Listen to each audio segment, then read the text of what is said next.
Chapter 191, No Survivors, So It Was Like That. Jian Chen's expression grew dark as he listened to Elder Himu. According to what Elder Himu said, since his body had been sprayed with the 1,000-meter tracing powder, as long as he was within 100 miles of this Elder Himu, it would be impossible for him to run away.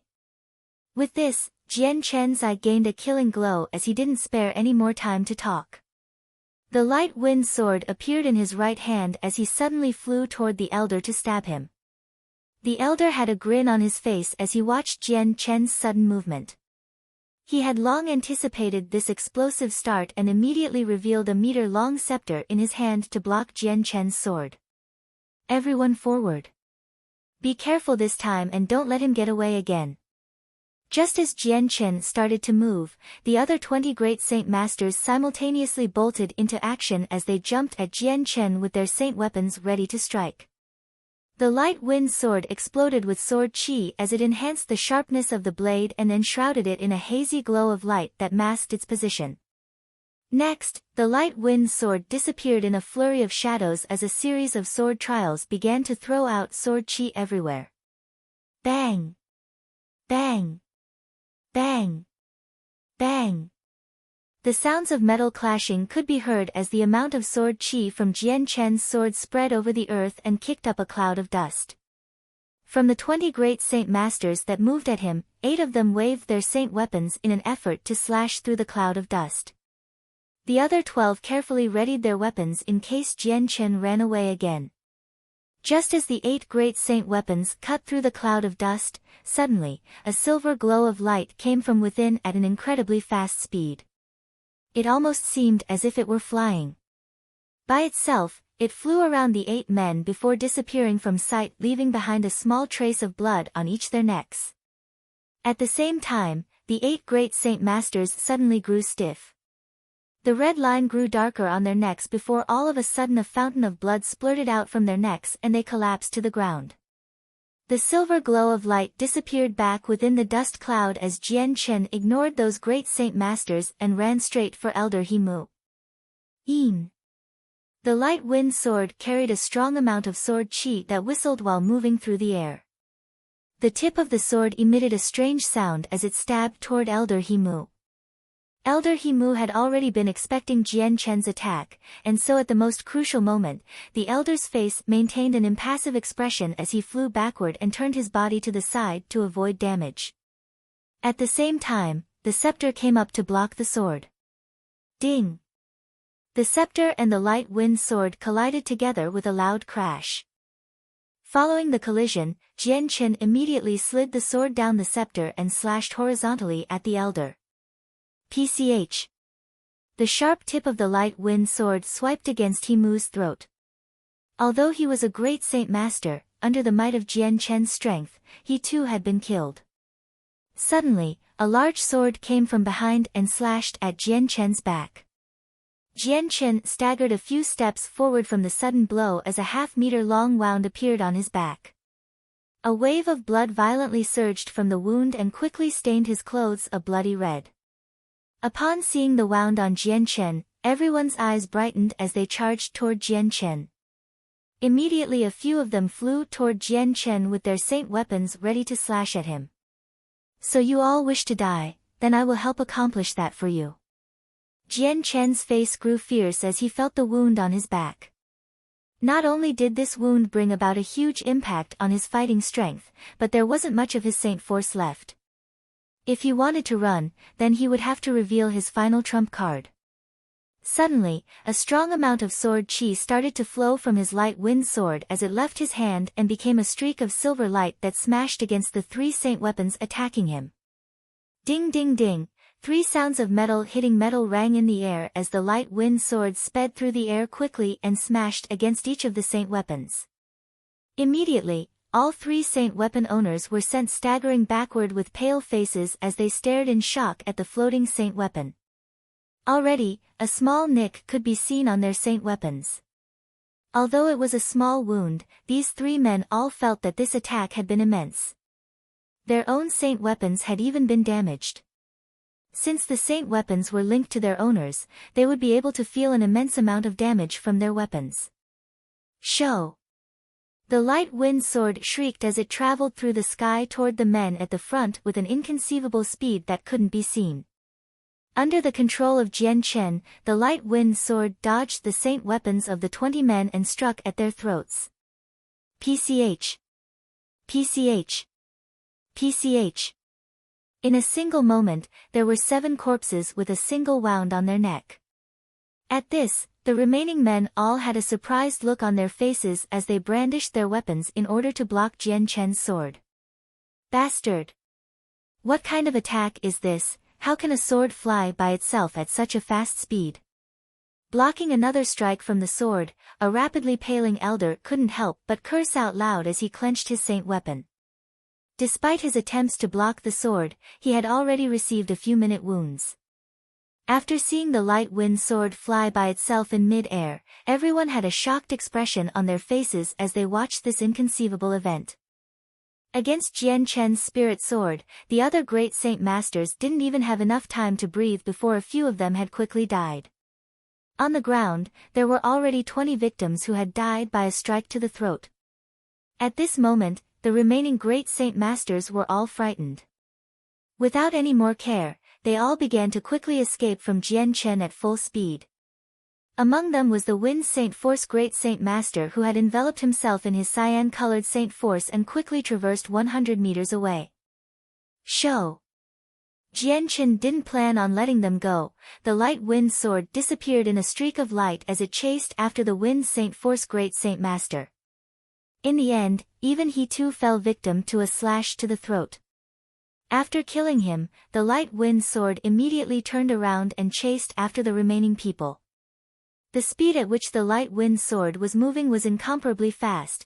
The remaining great saint masters couldn't help but ultimately die by Jian Chen's sword. Of the 30 great saint masters, not a single one remained. Chapter 192, Meeting another strong enemy. The corpses of 20 great saint masters lay strewn across the ground, their blood dyeing the streets crimson. The surrounding people stared with wide eyes at the dim-eyed corpses and the bloody Jian Chen with shock. No one had expected to come across such a fight. Many of these observers were regular commoners, but they could easily tell that these 20 corpses used to be great saint masters. When these 20 great saint masters gathered, their unbelievable might had swept across Phoenix City. But no one had thought that so many great saint masters would die in the hands of a single youth, who was not even over the age of 25, in a single moment. If they hadn't witnessed this scene with their own eyes, they probably wouldn't have believed the situation no matter what.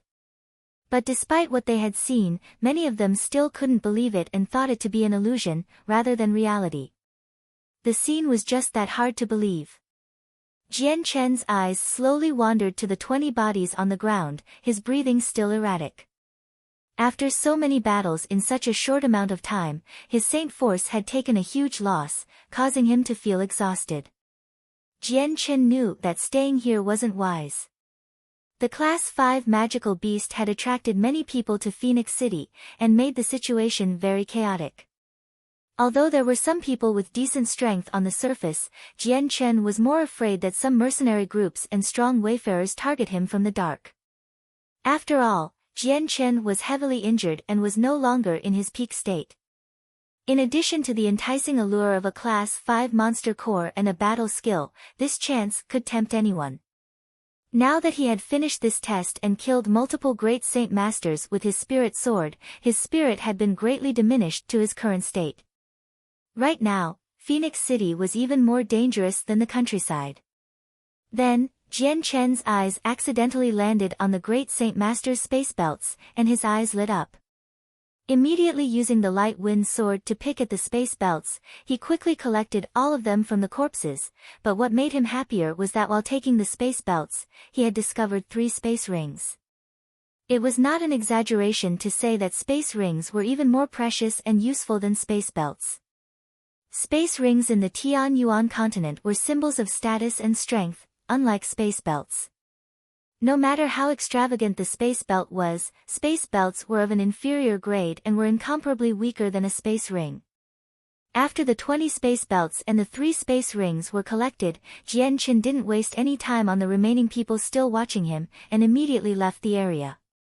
Seeing Jian Chen come toward them, the observers immediately awoke from their stupor and scrambled to get out of the way for Jian Chen to pass through. The light wind sword in Jian Chen's hand was still dripping with blood as he strode out of the crowd.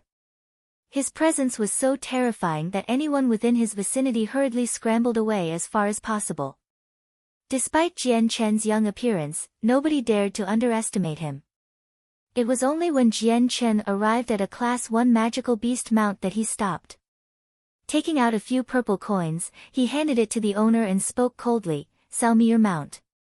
Without even waiting for a response, he immediately jumped onto the magical beast and pulled at the reins, heading full speed toward the city gates. The owner of the Class 1 magical beast mount was only a Saint Master, but he had witnessed Jian Chen killing the 20 great Saint Masters. So when Jian Chen spoke rudely to him, he didn't dare speak arrogantly back. Even if Jian Chen hadn't paid him the amount a Class 1 magical beast was worth, the man wouldn't have dared to complain. Sitting on top of the mount, Jian Chen flew over the roads with a blinding speed that quickly took him to the base of the city gates. Jian Chen fortunately hadn't come across any obstructions along the way. Although there were many powerful clans within Phoenix City, there were also many strong mercenary groups and solo mercenaries that would want in on the items that Jian Chen possessed. A Class 5 monster core and a battle skill were treasures that were far too tempting to be ignored.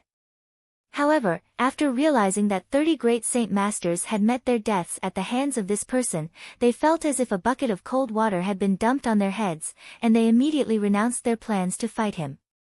In the distance, one of the guards on top of the city gates saw a bloody figure riding a Class 1 magical beast, and immediately cried out to his fellow guards. The city gates began to creak open to allow Jian Chen to exit, as they had already received orders from the city lord to do so. Within the heart of the city, the Lord of Phoenix City hoped that Jian Chen would be able to safely depart from the city. If Jian Chen were to stay here, he would ultimately attract the attention of many powerful clans that the city lord desperately didn't wish to offend. Seeing the city gates open, Jian Chen continued at his usual speed before finally rushing through the gates to the shock of everyone watching. The moment he left the city gates, Jian Chen let out a breath of air in relief. To him, the countryside was much safer, as he wouldn't come across a near infinite amount of harassment. Excluding the powers from Phoenix City, who knew how strong those from the countryside would be? Whether or not there was a high-leveled Earth Saint Master hiding in wait, after killing all those great Saint Masters, the powers he had offended would definitely not take this lying down. To stay in Phoenix City would mean to face off against a multitude of troubles. Hee, Sire Wu Yun has an amazing talent, and you're strong despite being so young. This must be the power of that battle skill. Despite Jian Chen's fast movements, an elderly voice could be heard speaking to Jian Chen from close by. Hearing that, Jian Chen's face paled as he turned his head to look behind. A figure was rapidly approaching him from 5 kilometers away at a speed much faster than Jian Chen's. Damn it! Jian Chen's face grew even paler as he realized that judging from the man's speed, his strength was probably much stronger than that of a great Saint Master. Chapter 193, Confrontation with an Earth Saint Master. Sire, could it be that you are after my 2 Class 5 monster cores as well? Jian Chen's voice loudly echoed through the plains.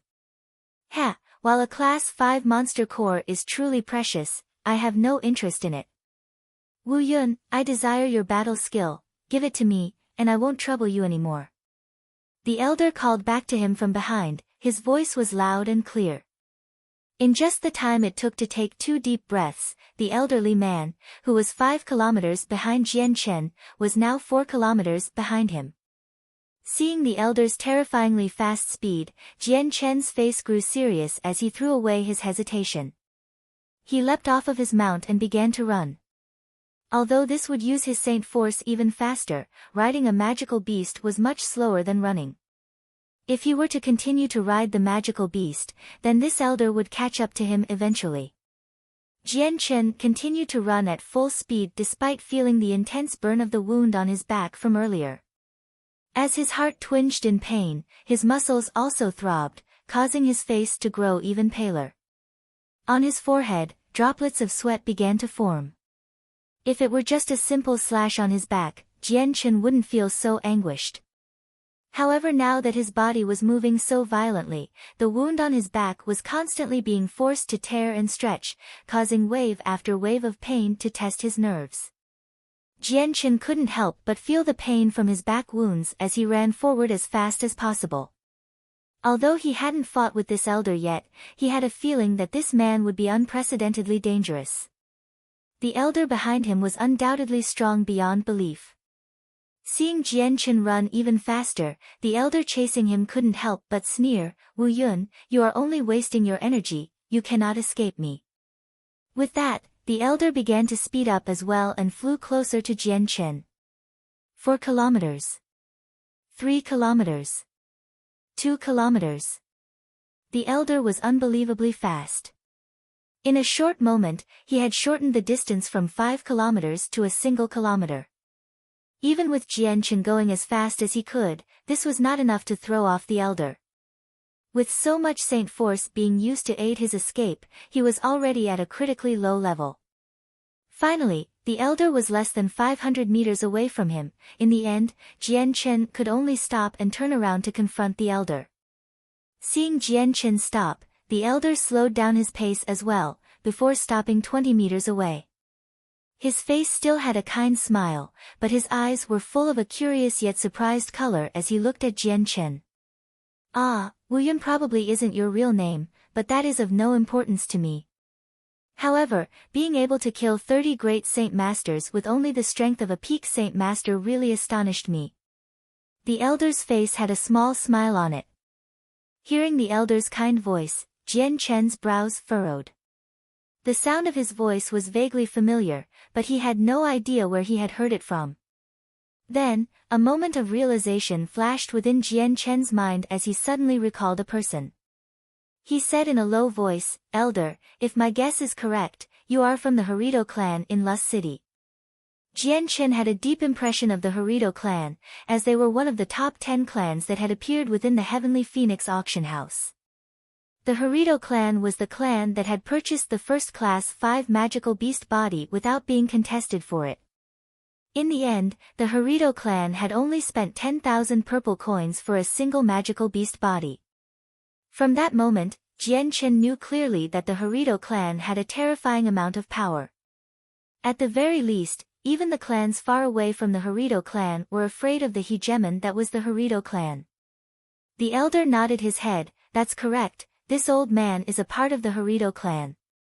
Wu Yun, I only desire the battle skill you have, the 2 class 5 monster cores, I care not for." Seeing Jian Chen's eyes flash, the elder snorted and continued, "Wu Yun, you should hand over the battle skill. This old man won't be as easy to deal with as those great Saint Masters. Against an Earth Saint Master, you have no hope of escaping from me with your peak Saint Master strength." Earth Saint Master. Hearing this, Jian Chen gasped. Although he had guessed the elder's strength to be at the Earth Saint Master earlier, that had only been a guess. Now that the elder personally verified it, he could now state this to be a fact. This elder in front of him was truly an Earth Saint Master. Sucking in another breath, Jian Chen quickly calmed himself. "Senior, if I don't have a battle skill, would you believe me?" The elder's smile suddenly froze as his eyes grew cold and a small amount of killing intent leaked out. "Wu Yun, my patience has a limit. I don't have long to squabble with you, so hurry up and hand over the battle skill. Otherwise, I will force it out of you." With this, the elder's voice paused momentarily as a small sneer took control of his facial features. "If you really don't have a battle skill on you, that makes no difference to me. You will come back with me to the Harito clan and write it down for me. You will also write about how you can control your saint weapon to fly in midair." Hearing the elder, Jian Chen's heart skipped a beat. There was no margin of leeway here. Unless he handed over a battle skill, this Earth Saint Master elder would not let him leave this area. As it was now, only a fight to the death would be the best way of escaping this place with his life. Jian Chen's heart knew that even if this elder wanted to kill him, he wouldn't dare try to do so before obtaining the battle skill. This made Jian Chen feel truly helpless. He didn't have a battle skill at all, the others had only mistaken his law of Ziqing to be a battle skill.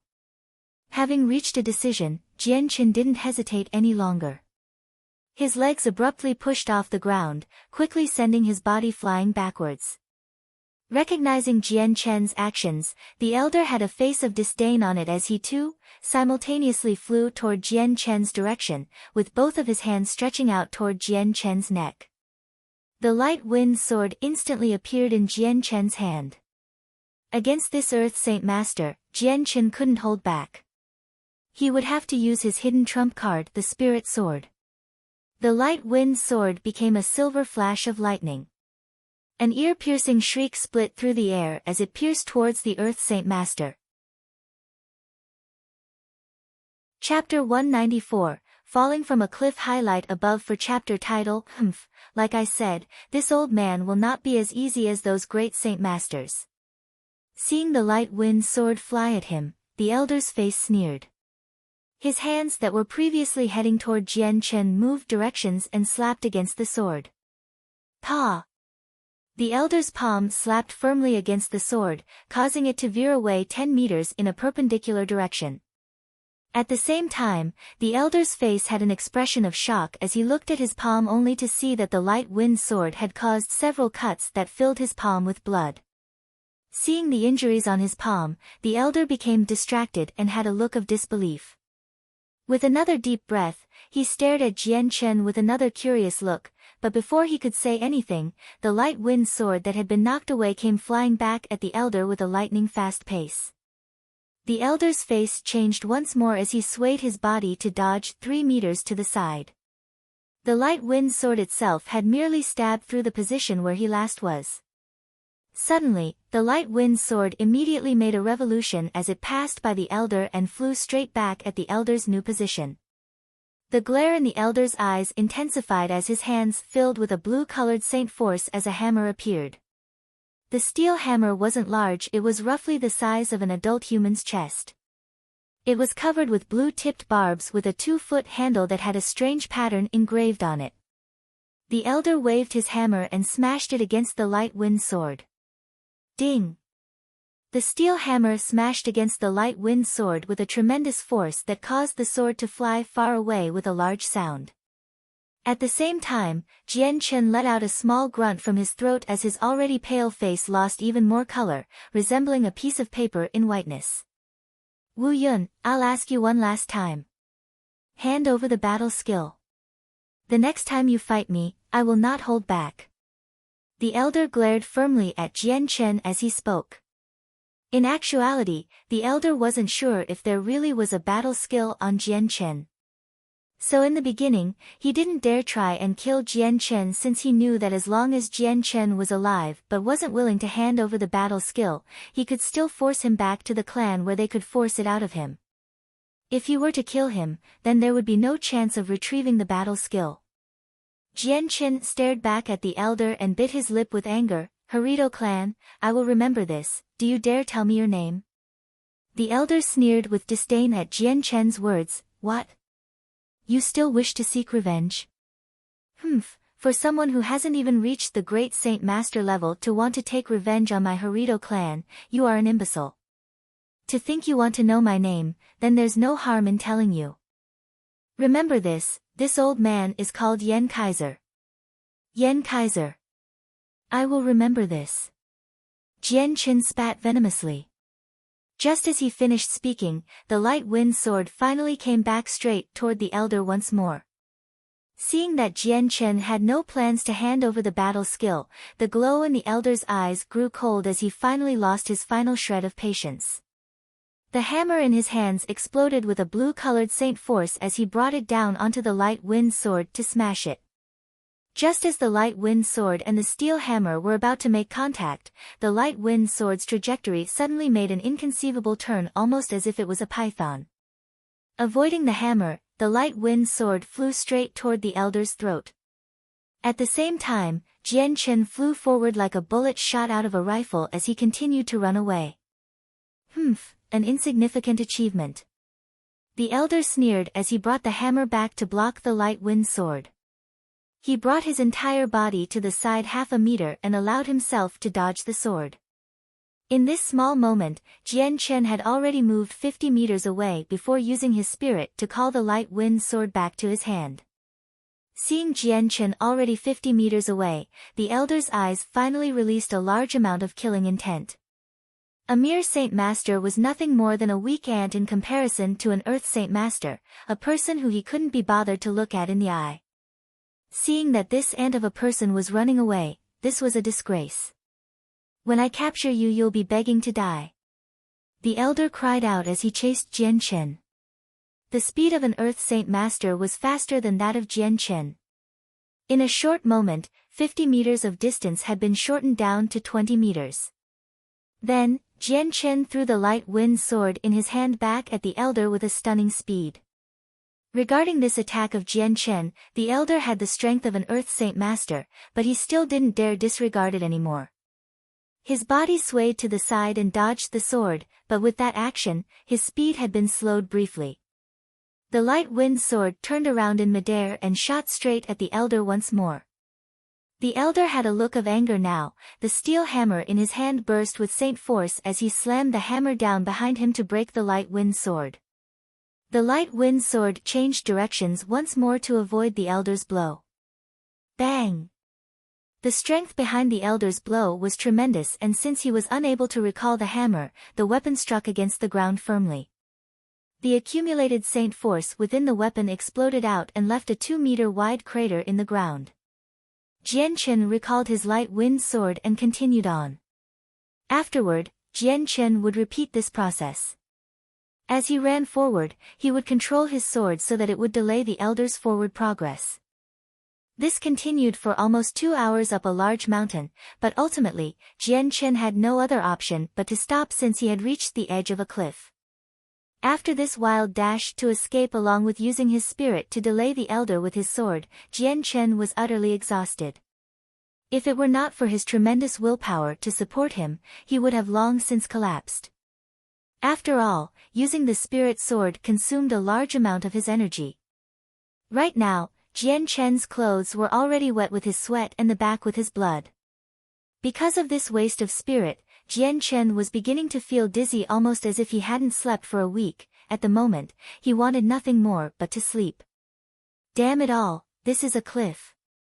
Forcing himself to stay upright, Jian Chen looked beyond the cliff with a heavy heart. In his eyes, there was already a look of despair. Death he was not afraid of. It was just that he didn't wish to die like this. Besides, in this world, he still had a mother he loved dearly and his 2 siblings that cared deeply for him, Changyang Hu and Changyang Mingyue. Disgraceful being, you can die already. At this moment, a thunderous voice boomed out from behind him. Turning around, Jian Chen could only see the elder come straight at him with the steel hammer right about to collide with his back. Bang!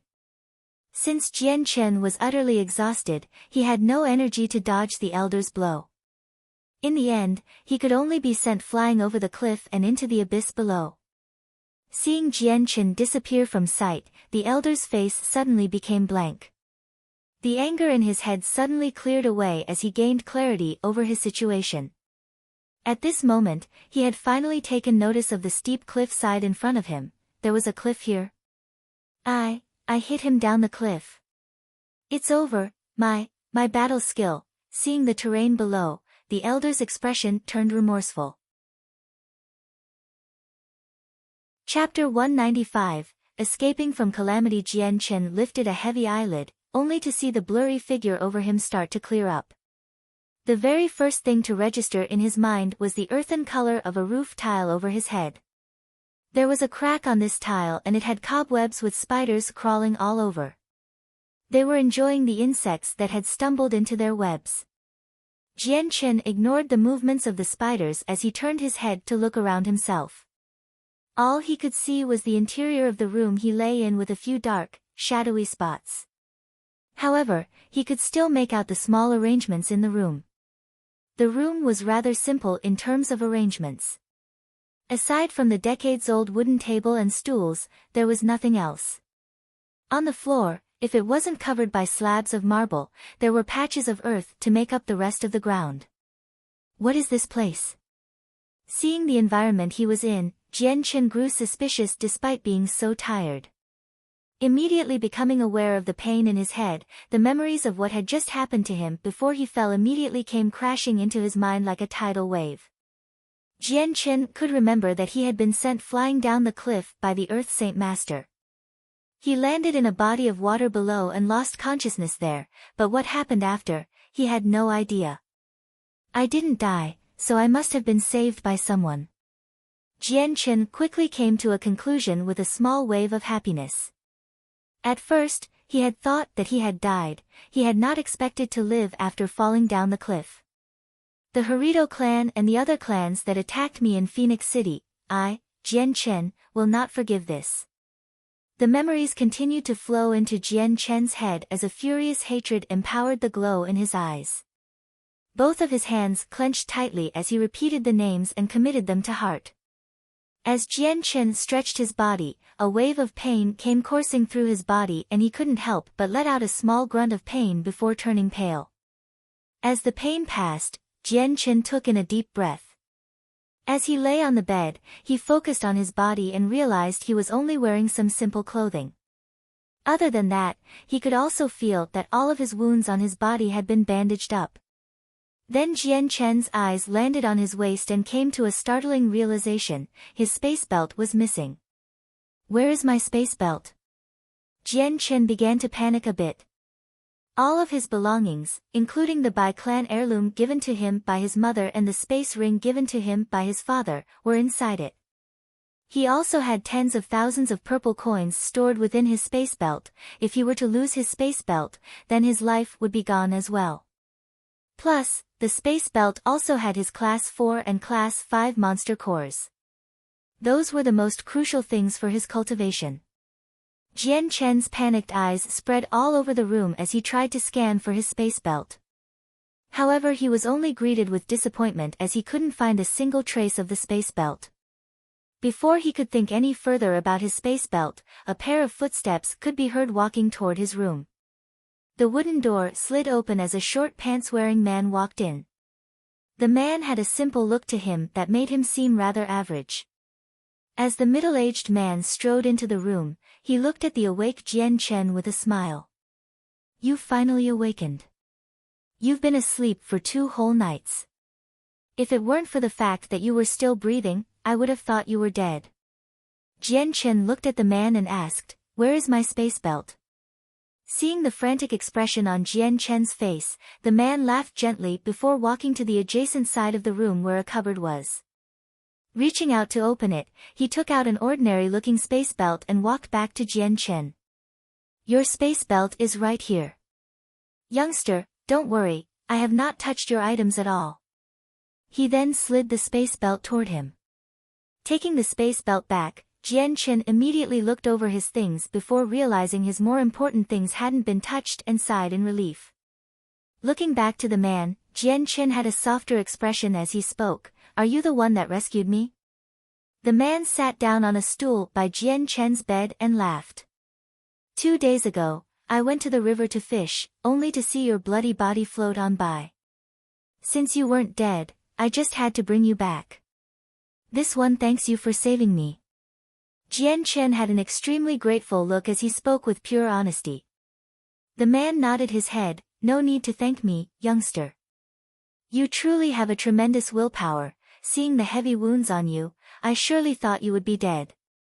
The wound on your back itself was so deep that the bones could be seen. I've lived a long life, but I have never seen such an injury on a person still breathing. Ah, yes, youngster, you've been asleep for 2 whole days. You must be hungry. Let me go get you some food to eat." The man spoke out. Jian Chen nodded his head, "Then I'll be counting on uncle." After 2 whole days of abstaining from food, Jian Chen was rather hungry. After that, the man handed Jian Chen a bowl of rice with a side dish of meat.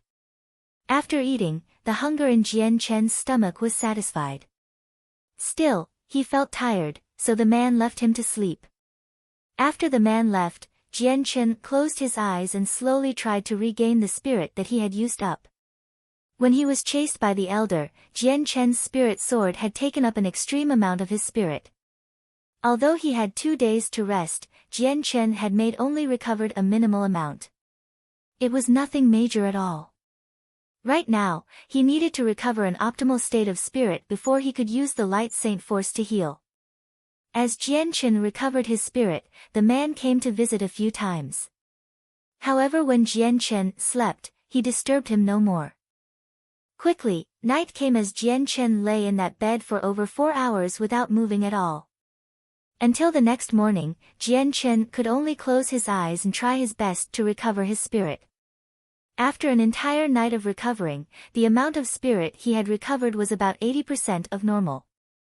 However, with the wounds he had received 2 days prior, if he had not those days of warm temperature and safety, it would have been extremely hard to recover so much spirit at such an optimal pace. After that, Jian Chen began to use the light saint force to heal his wounds. Chapter 196, Roscoe. The strong milky white light of the light saint force enveloped Jian Chen's entire body as its strange glow slowly entered his body. As of that moment, the flesh all over his body was being mended. Because it was daytime, the light of the light saint force was rather hard to see, so Jian Chen wasn't afraid that his secret usage of the light saint force would be leaked. Even if someone were to come by, Jian Chen would be instantly notified by their presence to stop the flow of light saint force. By now, Jian Chen's spirit had been fully recovered, so when he began to control the light saint force, the amount of time he could control it would definitely be long, and the quality of the light saint force would be rich. By the time 2 hours had passed, Jian Chen was almost fully healed. However, using the light saint force still came at a price. Since he still wasn't in prime condition, using the light saint force made him feel rather dizzy and he had the constant feeling of wanting to sleep. Jian Chen continued to heal himself for the entire day. Waking up again on the second morning, Jian Chen lay in the warmth of the bed to hide his condition. After all, the man who saved him 2 days ago saw how seriously injured Jian Chen was.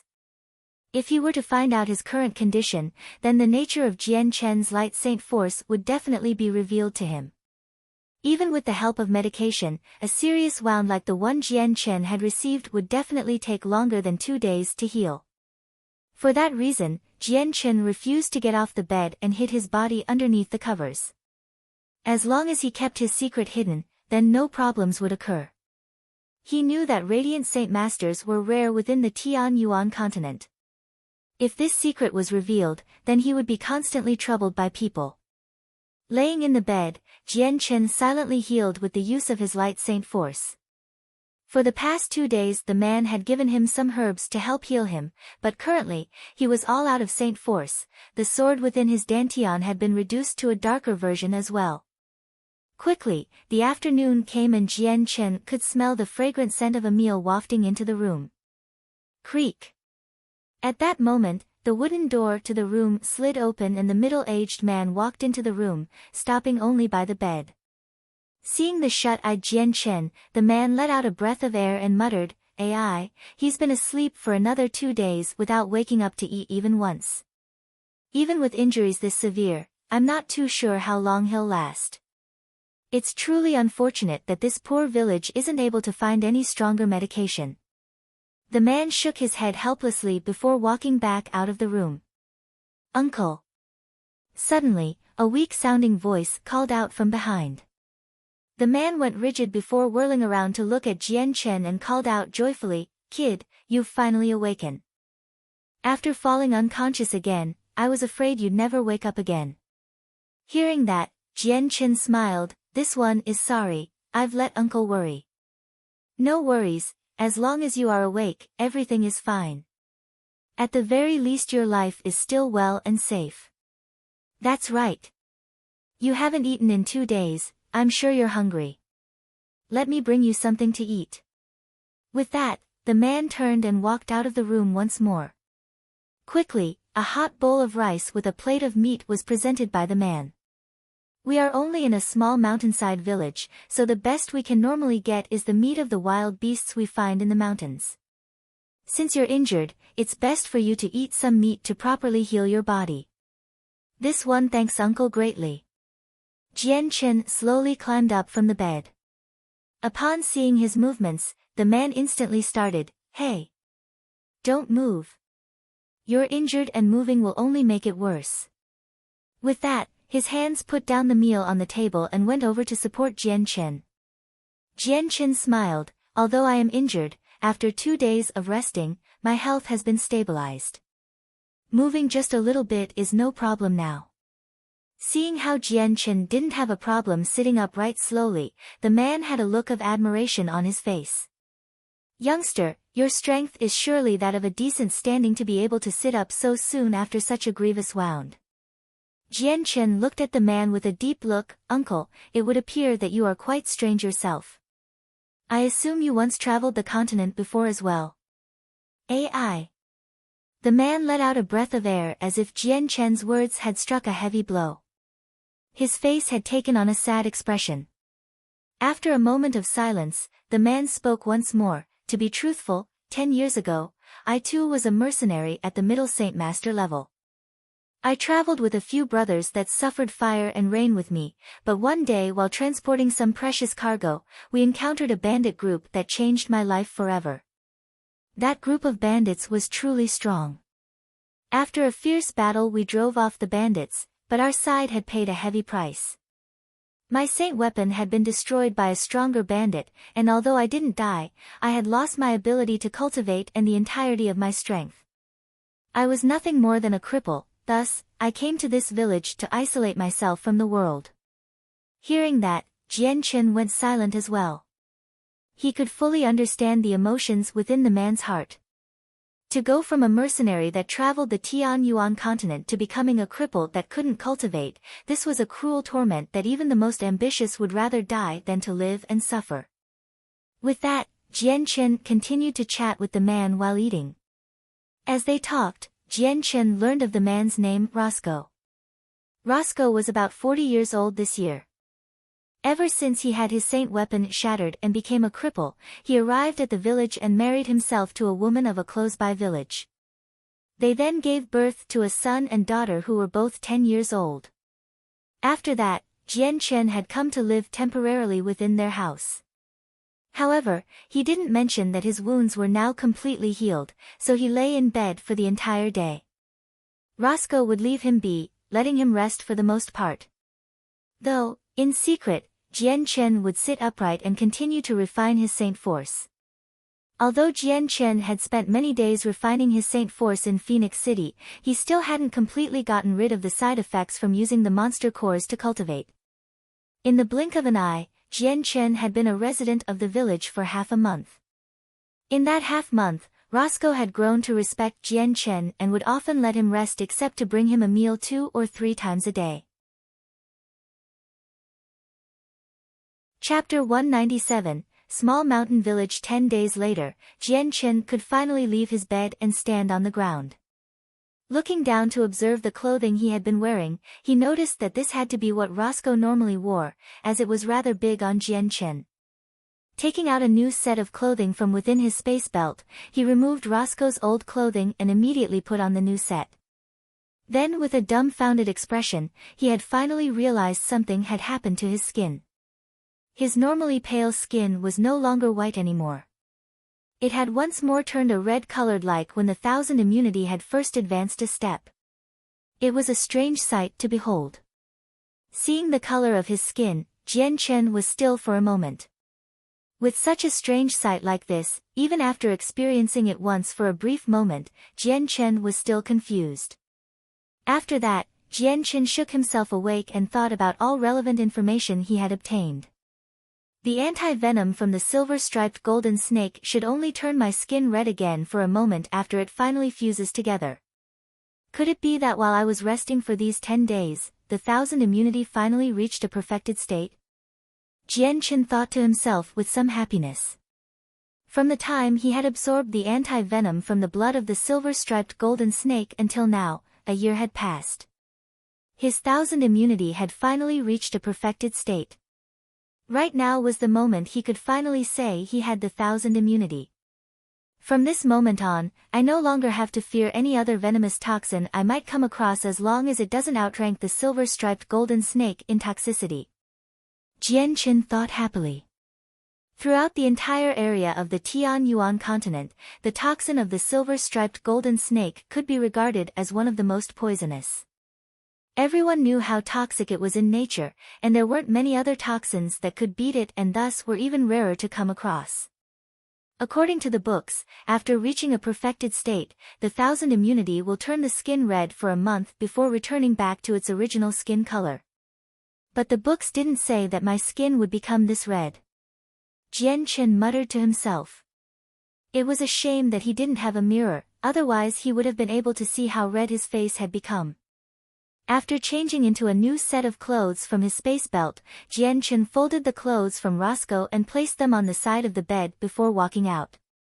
With a creaking noise, Jian Qin slid open the old-fashioned door to see a good amount of sunlight splash into the room, illuminating it decently. At the moment the sun was already at its highest point in the sky, meaning it was noon. Outside the room was a small courtyard that had plenty of cobweb-like cracks running through the dirt ground. Just diagonally across from Jian Qin were some wooden houses, and even another run-down shack some distance away. Under the sun, a few young children were running around and laughing while they played. Exiting the wooden house that had housed him for half a month, Jian Qin had finally seen what this place looked like. It was a small village by the mountains that had more houses than the eye could see, but the residents themselves could not be seen. Roscoe, today's harvest has been quite good. It's still only afternoon and we've already caught 2 wild beasts. This will be enough to feed our entire village for a few days. Right, it seems we won't need to go hunting tomorrow. We'll be able to eat and be merry for 2 days at the least to relax. If our luck in the future is as good as our fortune today, then our future will surely be quite comfortable. The sounds of 2 people chattering reached Jian Chen's ears, who turned to look at the speakers, only to see Roscoe and a few other limber-looking people walking from some distance away. Above the shoulders of 2 men was the carcass of a giant wild beast. Just looking at one of these beasts could show that they weighed 100 kilograms at the very least. At this moment, Roscoe had realized that Jian Chen was standing in front of them. With a faraway shout, he greeted him, "Hey, youngster. Have your wounds healed properly enough for you to walk?" Jian Chen smiled and said, "This one thanks uncle for his concern. After applying so much good medicine these past few days, my wounds have nearly completely recovered." Roscoe's companions finally looked at Jian Chen for a moment before a person smiled. "Roscoe, I've heard that some time ago you saved a man from the river. Could this be the person you saved?" Roscoe nodded his head with a smile. Quickly, the men had all arrived next to Jian Chen as Roscoe pointed his finger at Jian Chen. "This little brother here is Jian Chen. Although his age is quite young, you shouldn't underestimate him at all. His life was almost taken from him, with wounds that serious. I had believed that he would die. I didn't think that just after a few days, he would be standing right in front of us fully healed. This is something even I wouldn't be able to do." "Oh, is that right? This little brother here doesn't seem that amazing." Hearing that, the few men all opened their mouths to laugh, but it was all in good nature. Roscoe looked to Jian Chen, "Little brother, let me introduce you to everyone. This man right here is Fang Yungang, the man here is Cheng Liran, and the one there is called Qiu Chujie." Jian Chen smiled as he cupped his hands in a sign of greeting toward these newly introduced men. "You've returned? Oh. It would appear your harvests today were quite good to have 2 wild beasts hunted in such a short time." At this, a womanly voice called out from behind as a simple-clothed woman with a rather ordinary-looking face walked out from one of the homes. "Little brother, come. Let me introduce you for a moment." Roscoe patted Jian Chen's shoulder as he pointed at the middle-aged woman coming at them. "This is my wife, Fang Hui. This one welcomes you, elder sister." Jian Chen greeted her with respect. This was the first time Jian Chen had seen what Roscoe's wife had looked like. Even after half a month of staying in their home, he had only been able to hear what she had sounded like. Fang Hui looked at Jian Chen's face and smiled. What a handsome youth. I've long known about the youth Roscoe rescued, but this is the first time I've actually seen you. I didn't think that you'd be such a handsome youth, but why is your face so red? Ah, that's right. Little brother, for the past few days I've noticed that your face was getting redder and redder. Are you sure you're all right? Have your injuries given you some sort of illness? Roscoe asked with concern. Don't worry, uncle. This must be the after effects of the medicine I used. I'll be fine. Jian Chen waved off Roscoe's concern. Ah, that's good then. Roscoe calmed himself before continuing to speak. Now's about the time to eat. Little brother, since you've healed up nicely, why don't you come eat with us? Chapter 198, A Promotion in Strength. Within a nicely cleaned wooden house, Jian Chen sat with Roscoe's family around a wooden table to eat lunch. The food was rather simple, a few plates of vegetables and a big plate of wild beast meat. Roscoe had a family of 4, him, his wife and their 2 children, who were both around 10 years old. At the dining table, Roscoe and his wife continued to chat with Jian Chen, while never mentioning the topic of how Jian Chen came to be injured. Instead, they only talked about what interesting events had occurred within the Tianyuan continent. The continent was relatively dangerous. Roscoe's wife Fang Hui had grown up in the village and never once left it. Despite once being a mercenary, when his saint weapon had been shattered turning him into a cripple, Roscoe had lived in seclusion in this village for the rest of his life. From that moment, he had never ventured outside the village and so never heard anything new about the outside world. Jian Chen had only traveled the Tianyuan continent for 1 or 2 years, and he had mainly lived in the more isolated cities and towns. However, he was able to answer the majority of the questions Roscoe and his wife had while also managing to answer the occasional questions from the children. After the meal, Roscoe led Jian Chen around the village for a small tour to introduce him to the village people and get familiarized with the history of the village. This village was once called the Huang village with a history of over 100 years. 100 years ago, a family with the surname of Huang established this village with only a few settlers. Even though it had around 100 years to develop itself, it had never gone beyond 30 families. The total population remained around 100 people, and aside from the elderly, children, and the wives, there were only around 30 to 40 strong, robust men. This village had worked to survive by farming the lands, while occasionally a strong young man would hunt in the forests to kill a few wild beasts or fish for food in the river. Other than that, the village would isolate itself from the outside affairs of the world. In a single afternoon, Roscoe had led Jian Chen around the entire village and introduced him to almost everyone in the village before calling it a day. At night, Roscoe brought Jian Chen back to the house and the 5 people sat down at the table once more to eat dinner. Like lunch, the dinner was relatively simple with a big bowl of rice and some vegetables. At one point during the dinner, the little boy sitting next to Jian Chen lifted his head and spoke shyly, "Brother Jian Chen, I heard father say that you are really amazing." Listening to her brother speak, the little girl right next to Fang Hui lifted her head as well with her black eyes brimming with curiosity. This little boy was called Roger, and the girl's name was Rogue. These two were the children of Roscoe and Fang Hui. Hearing this, Jian Chen's eyes fell upon the child and laughed, "Little Roger, the outside world is vast and there are many more amazing people than your brother Jian Chen. When you grow older and stronger, Roger, you should head out to the outside world and see it for yourself." Then brother Jian Chen, against daddy, who is stronger? Hearing Jian Chen's answer, Roscoe's daughter Rogue couldn't help but ask with curiosity. Roscoe began to laugh before turning to look at his daughter, "Rogue, don't look down on brother Jian Chen. Although he is much younger than your father, he is much more amazing than me." Roscoe's wife, Fang Hui, suddenly gained a shine in her eyes as she said, "Ah, Jian Chen, if you don't mind our impoverished lives here, why don't you live here with us? The Tianyuan continent is dangerous, but the village here is very peaceful and safe. One of these days, I can even help introduce you to a pretty lady in the following village. Jian Chen gave a small smile as he thought about Fang Hui's words with a secretive thought of disapproval. This one thanks elder sister's idea, but I still have things to do in the outside world. So for that reason, this one won't stay here longer than necessary, he replied with a bitter smile. That's fine, every young man has things they need to do. For a youngster like Jian Chen, they should travel the continent a little longer and enjoy the world, don't walk blindly in an area like this. Roscoe spoke to Jian Chen.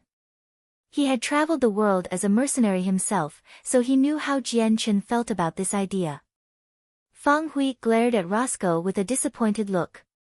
In her mind, if she could find a nice lady to have Jian Chen married to, he would stay behind in this village and thus help the other men of the village go hunting. This way, a healthy harvest would be guaranteed. After dinner, Jian Chen returned to his little room to rest for the day. This room was originally intended to store away junk, but with Jian Chen occupying the room temporarily, Roscoe had cleaned out the room. For the sake of letting Jian Chen rest, Roscoe had placed a bed in it.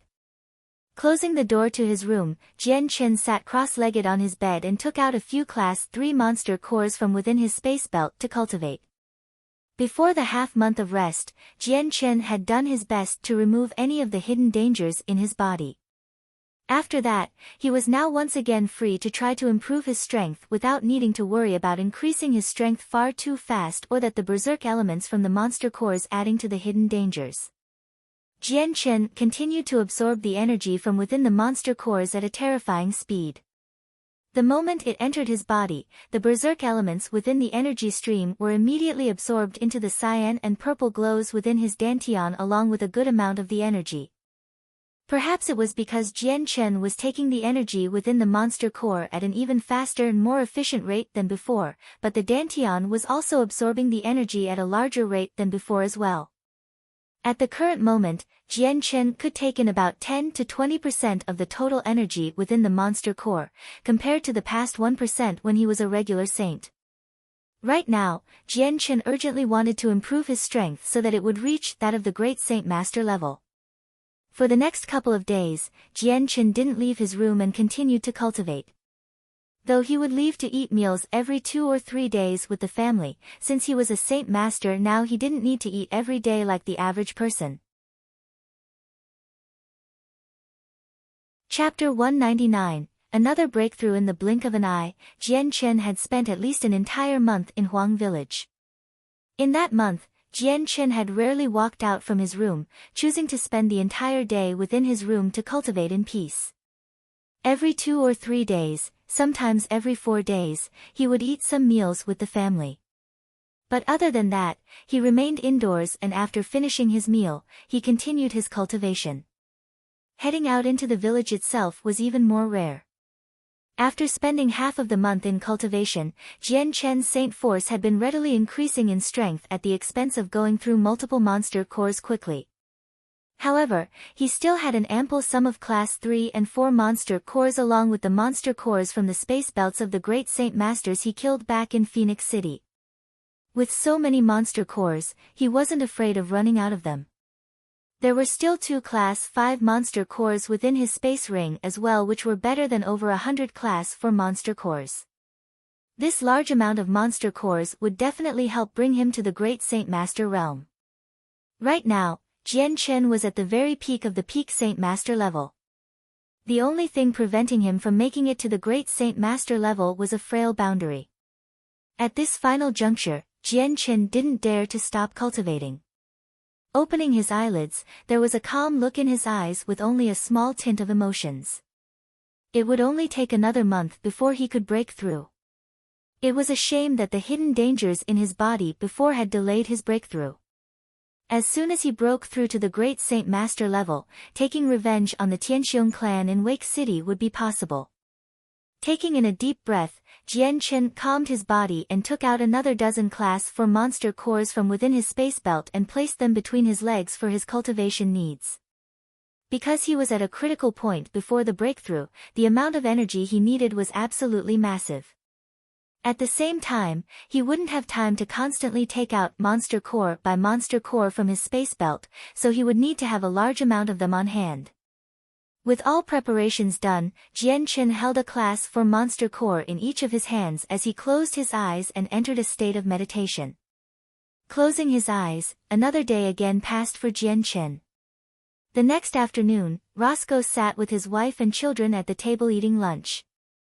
This Jian Chen is far too hard-working at his cultivation. It has been half a month already, and he only comes out every 3 days or so to eat a meal. I don't know how he has managed to endure this, but it's been 4 days this time and he hasn't stepped out of his room even once. I'm worried he worked himself into an illness.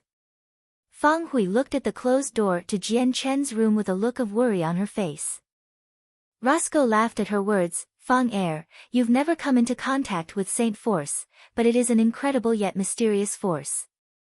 Jian Chen is at the very least 100 times more hard-working than me, but he still won't work himself into an illness.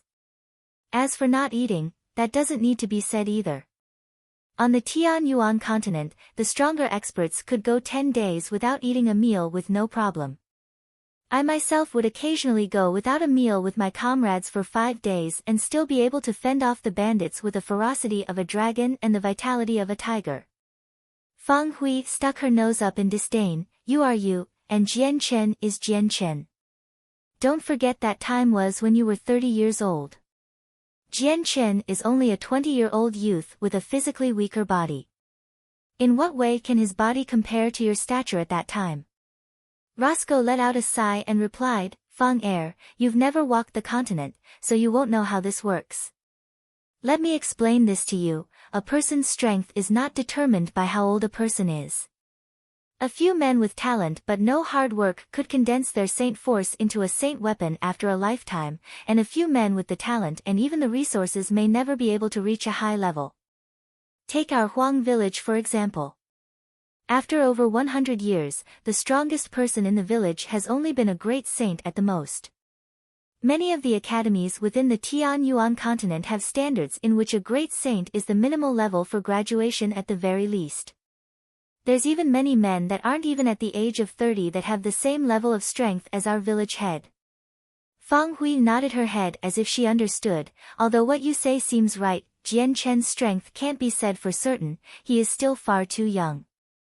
Just as Roscoe was about to open his mouth to explain once more to Fang Hui, a strong gale suddenly flew out from Jian Chen's room, causing dirt to fly everywhere, including the food on the table.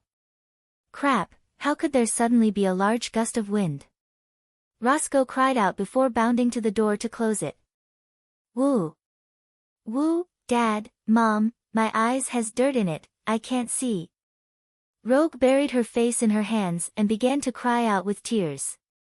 Fang Hui hurried on over to where Rogue was and began to comfort her. Hush, don't cry, your mother is here. Let mother help you clean out your eyes, open them slowly for me. Roscoe looked back to the table where all of the dishes were now filled with dirt with some confusion before speaking seriously to his family. You should all stay here, I'll go and check. This gale was far too sudden, this must be an omen for danger. Rapidly opening and closing the door, Roscoe headed out. Outside, the sudden gale had caused trouble everywhere.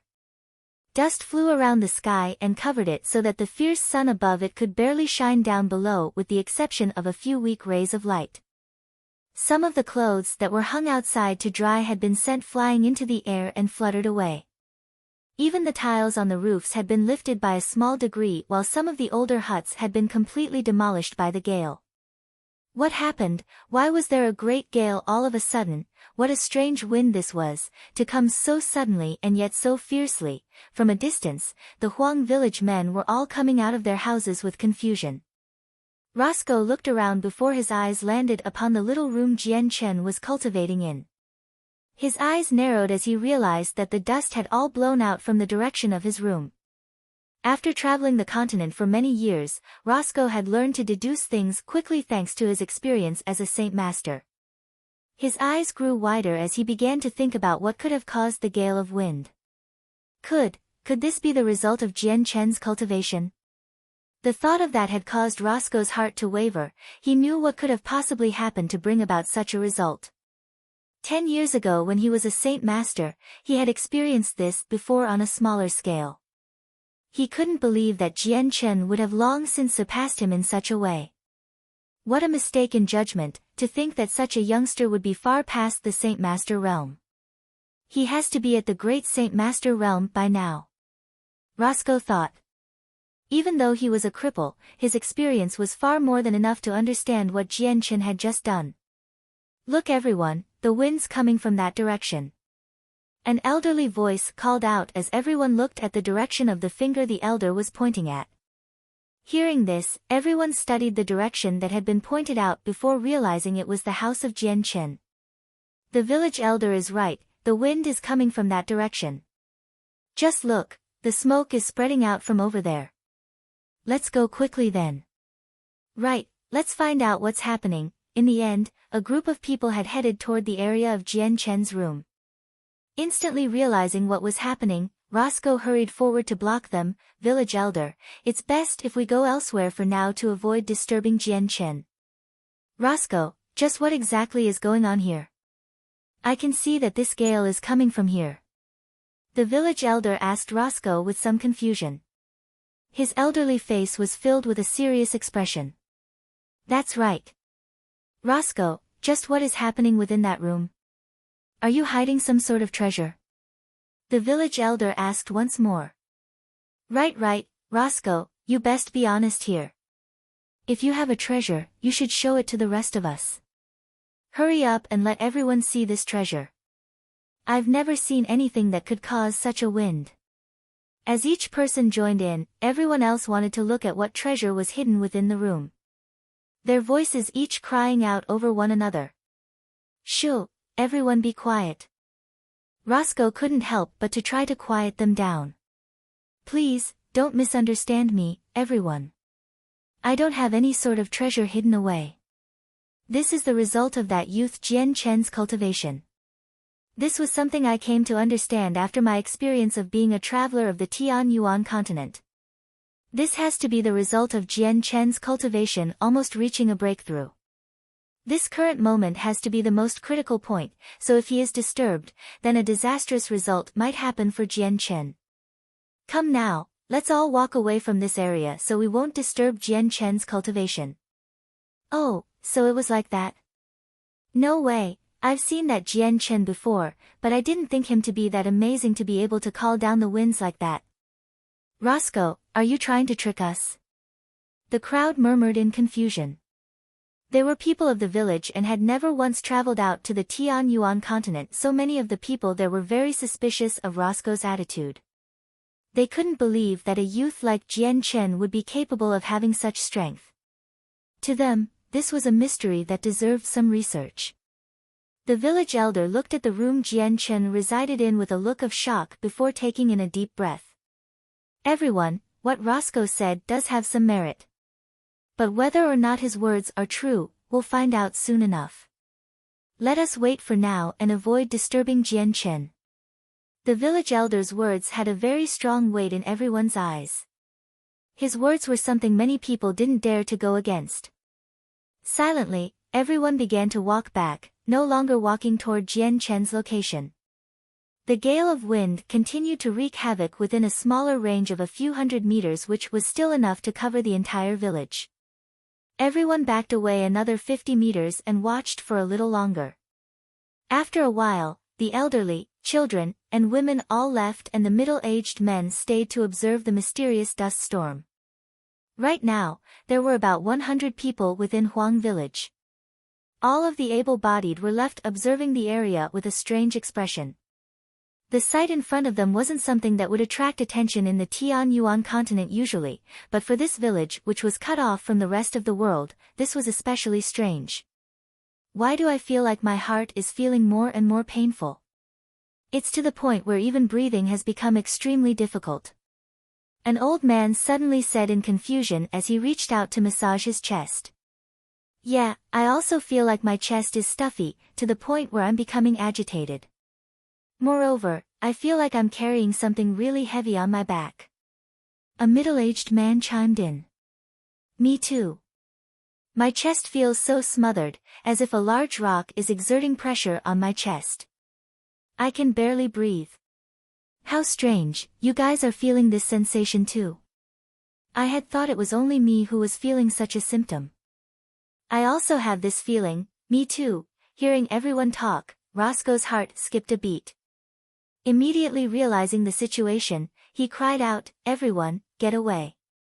This is an invisible air that only an extremely strong person can emit. It can majorly affect all surrounding people. Some peak experts are even able to use this air to constrict people's airways and suffocate them to death." Everyone's expressions changed drastically, including the old village chiefs. All of them hurriedly retreated until they were 100 meters away. Although most of them didn't even know what this air was, they had clearly understood one thing: some peak experts could use this air to directly suffocate a person to death. Pang! Just after everyone had retreated 100 meters, a loud sound suddenly rang out. The small wooden house that Jian Chen had been living in instantly shattered into scattered pieces. Then, a human figure broke through the roof, shooting up into the air like a bullet, and reaching a height of over 50 meters in the blink of an eye. Ah! Jian Chen floated about 50 meters in the air, and emitted a long whistle toward the sky. The sound resonated without restraint through the air, crossing over a vast distance. At the same time, powerful Saint Force surged and gathered in his left hand. With a wave, a pure ball of light energy completely formed from Saint Force whizzed out of his hand and off toward the distant ground. Bang! When the ball of light energy crashed into the ground, a large bang resonated through the air, and a great amount of smoke and dust began to rise. Only after it had dissipated were people shocked to discover that a 2 to 3 meter diameter hole around 5 meters deep had formed. The surge of Saint Force once again appeared, in Jian Chen's right hand this time. It quickly condensed into a silver sword that shot out piercing glows as it caught the sunlight, forcing people to look away. This sword seemed to be even more dazzling than the sun. In an instant the silver light flashed and died out. The sword had already pierced through the air as fast as lightning.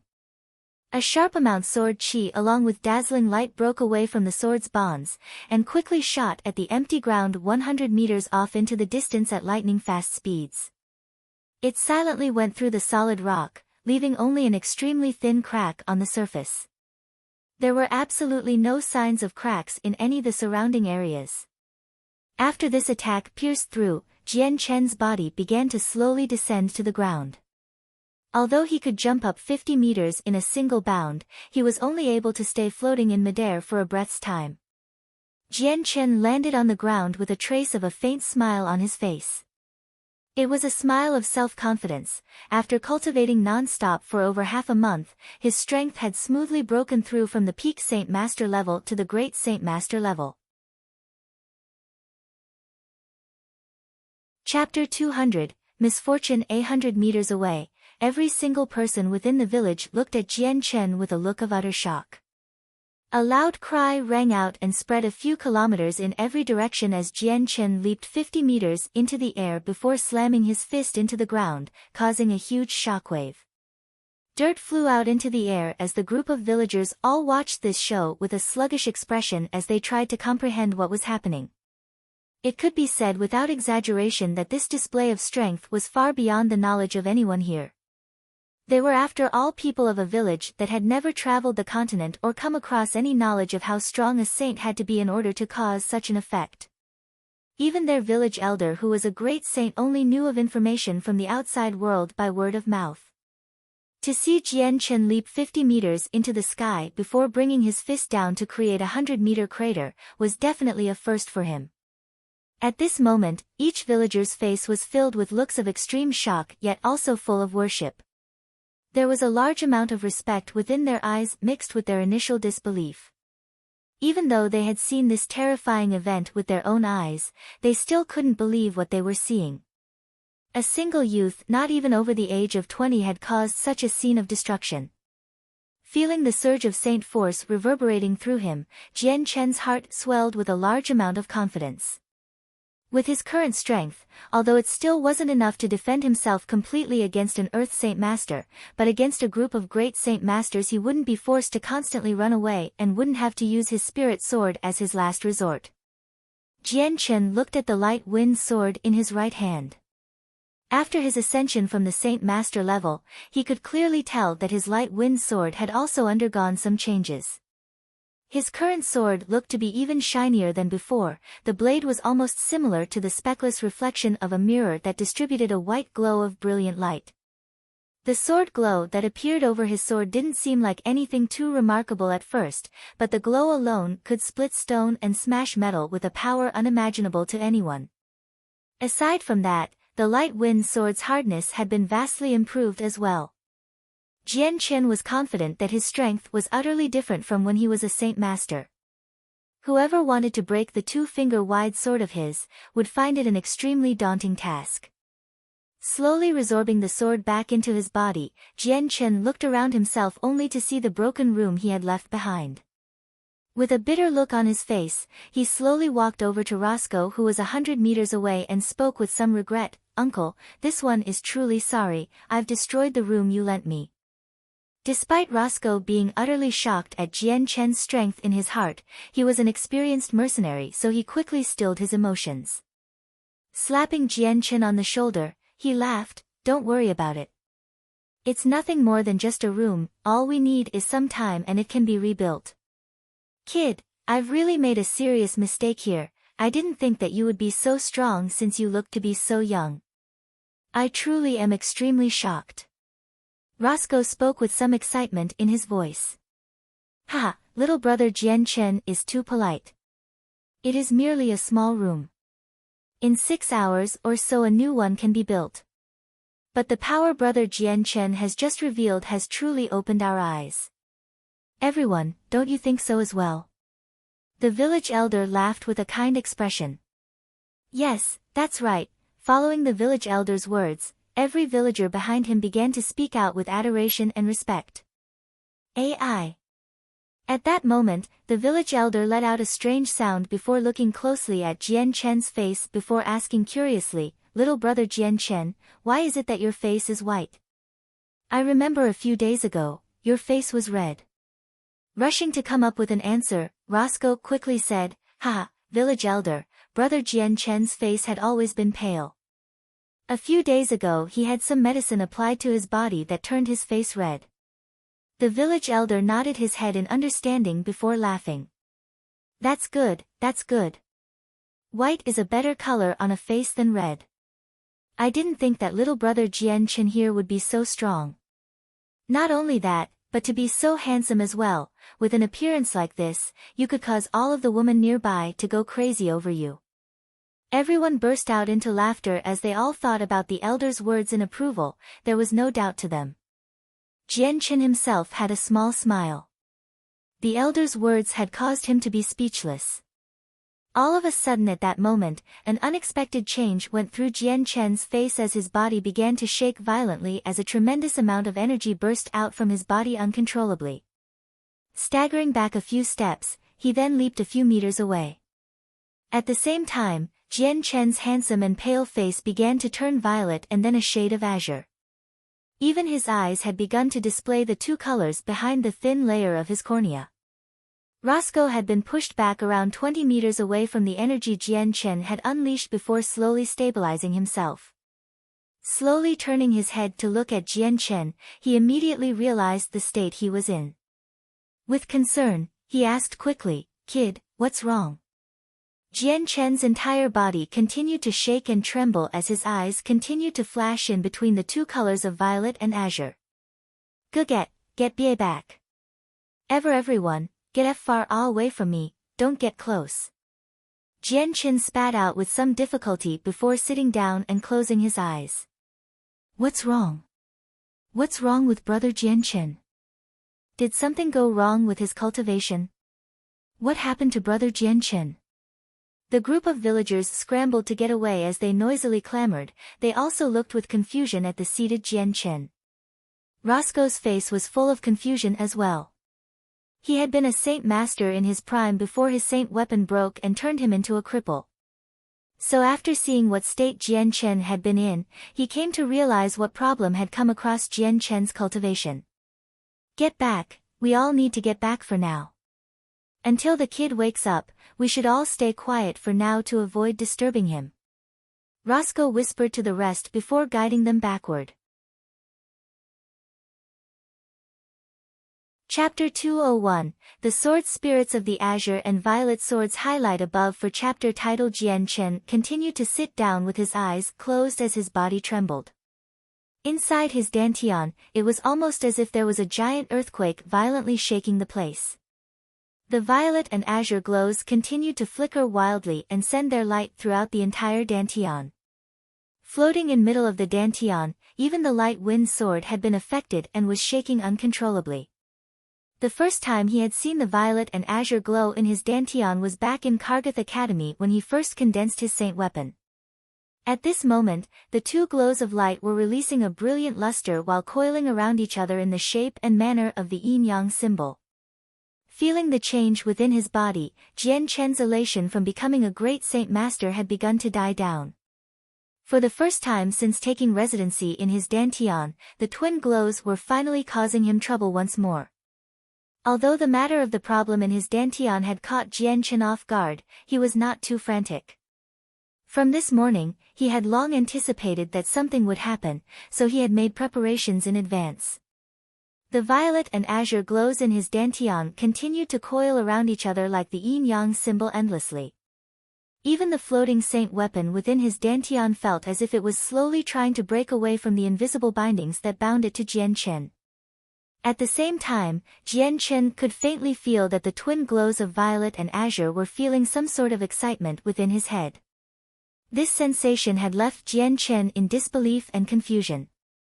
There was confusion within Jian Chen's thoughts. Just what could have happened to his dantian in order for him to feel such a strange emotion? This has only happened once, back when he had come across the strange white stone back in Wake City. This feeling was rather fierce and Jian Chen also thought that it seemed very deep. Although his mind was baffled, Jian Chen simply didn't have any time to sit around and ponder. From his seated position, he began to try to suppress his saint weapon that was trying to remove his control over it. As of right now, he was completely powerless to do anything else but try to restrain the objects within his dantian. Because of the rebellion of his dantian, Jian Chen had no other choice but to try to withstand it. While sitting, he had begun to pray that the effects would not be too disastrous. The two glows within his dantian began to spin faster and faster as the glows began to emit an even stronger light. In the end, the fierce light from the glows ultimately speared through his body and were sent flying outside. Right now, Jian Chen's entire body was basked in the rich glow of violet and azure light. The twin lights spread out 30 meters away from him as the fierce glows lit up the sky above, completely eclipsing the color of the normal sky light. Hey, look! Jian Chen's body is glowing. How strange, how is there light coming from his body? Could he have made a miracle somehow while cultivating? Seeing the current condition of Jian Chen's body, every villager there opened their eyes in shock. Each person pointed at Jian Chen as they talked. This sight was something that not a single person had ever witnessed before. Then, the twin lights within Jian Chen's dantian flew out completely from his body, bringing about a torrent of light as they flashed through Jian Chen's chest. Crap! Jian Chen's face became shocked. However, the violet and azure light were far too fast for him. The very moment he had become aware of the lights' movement, they had already disappeared from his dantian and passed through his body. Bang! Jian Chen could only hear a boom ring through his head as it began to spin uncontrollably. Even his own vision had begun to blur as if he were on the verge of losing consciousness. In the depths of his mind, Jian Chen felt as if he had arrived in a strange new world. An endless chain of mountains spread out far beyond what his eyes could perceive from the enchanting scenery. The amount of world essence was incomparably abundant and flowed along with the coiling dragon-like river through the mountains.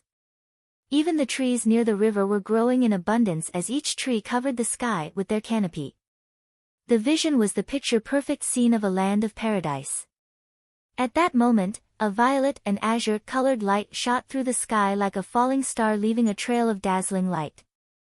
The speed it was traveling at covered countless miles in a single second. The lights were still twisting and coiling around each other as if they were lovers in the sky.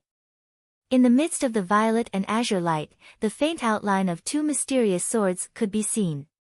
One was a violet color and the other was a azure color. Ziying sword, Qing Sua sword. Upon seeing these two spiritual swords, Jianchen somehow instantly exclaimed the names of the swords.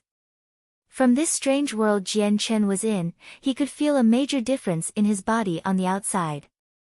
His body continued to emit the two violet and azure glows of light, before forming the two swords 10 meters above his head. From far away, it was almost as if two incomparably large swords had stabbed into Jianchen's head. At the same time, a strong amount of sword aura condensed outside of his body and covered the sky, yet it was also transparent enough to look like a cloud. 100 meters away, the villagers were all looking sluggish once more. No one dared to blink and instead stared at the violet and azure-colored spiritual swords above his head. To the villagers, this sight was far too mystical.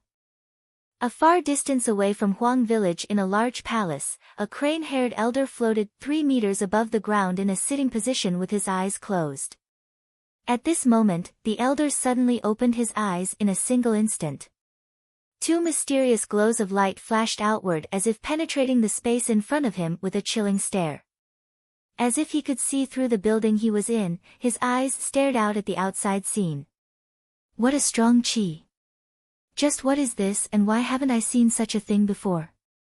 The elder furrowed his eyebrows as his mind raced with his thoughts. Could it be that somewhere, another peak expert has appeared? Within a small mountain village, a patched-robed elder suddenly lifted his head up from his farm fields and looked off in the direction of Huang village with a calm look. This is sword aura, an abnormally strong sword aura. Who could have reached such a pinnacle in the way of the sword and yet remain unknown to me? Could I have lived in seclusion for far too long in the Tianyuan continent to miss the arrival of a new expert? The elder murmured with some shock. At the same time, from every corner of the Tianyuan continent, many peak experts began to feel the unbelievably strong amount of sword aura with astonished looks. At Huang village, Jian Chen had already been sitting in his current position for 2 hours. Everyone in the village had already gathered 100 meters within the area and were talking about the two violet and azure-colored swords above Jian Chen. Everyone, look! There's movement! Suddenly, someone within the crowd cried out. Everyone turned to look only to see the violet and azure sword above Jian Chen's head gradually dim before completely disappearing from sight. Not too long after, Jian Chen slowly opened his shut eyes and had a look of utter disbelief on his face. Taking in another deep breath, Jian Chen slowly stood up. Although only 2 hours had passed, he had somehow managed to learn of many things during this time. After all this time, he had finally figured out the existence of the violet and azure lights in his dantian, a problem that he had been perplexed by ever since they first appeared. However, Jian Chen found the truth of the situation hard to believe. Even though it was something he had decided, he was still momentarily unable to accept it. Roscoe slowly approached Jian Chen after observing him from afar before speaking with concern. "Kid, are you fine now? What exactly made you so shocked?" Jian Chen slowly shook his head. "I'm fine, uncle, just a little tired. Could you possibly find me a spare room to sleep in for a moment?" Hearing Jian Chen's words, Roscoe let out a breath of air. At the very least, he had confirmed that Jian Chen wasn't injured in any noticeable way. "As long as you're fine, then that's no problem. I'll have the village prepare another room for you by the edge of the village so no one will disturb you. It'll be peaceful as well, come on now." After that, Roscoe brought Jian Chen to another house by the side of the village. Inside the house, there was no furniture at all, not even a bed. Declining Roscoe's suggestion of getting a bed, Jian Chen hurriedly thought of an excuse to have Roscoe leave along with the other people. The light within the room wasn't all that bright, but Jian Chen sat on the ground and began to digest the information he had learned today. After that miraculous display, Jian Chen had finally understood the meaning behind the violet and azure-colored lights. They were in fact the sword spirit of the deity swords, the Ziying sword and the Qing Sua sword. Both sword had the power to cause mass destruction. These two sword spirits were the equivalent to the primal state of chaos. From the leaking amount of yin-yang qi in the world, they had eventually evolved to finally attain a sentient form. Then after using the power of an immortal, they had gathered the richest amount of yin-yang qi to refine themselves into the violet and azure soul swords. Even after that, they took the endless amount of world essence and poured it into their own blood to fully refine the soul swords.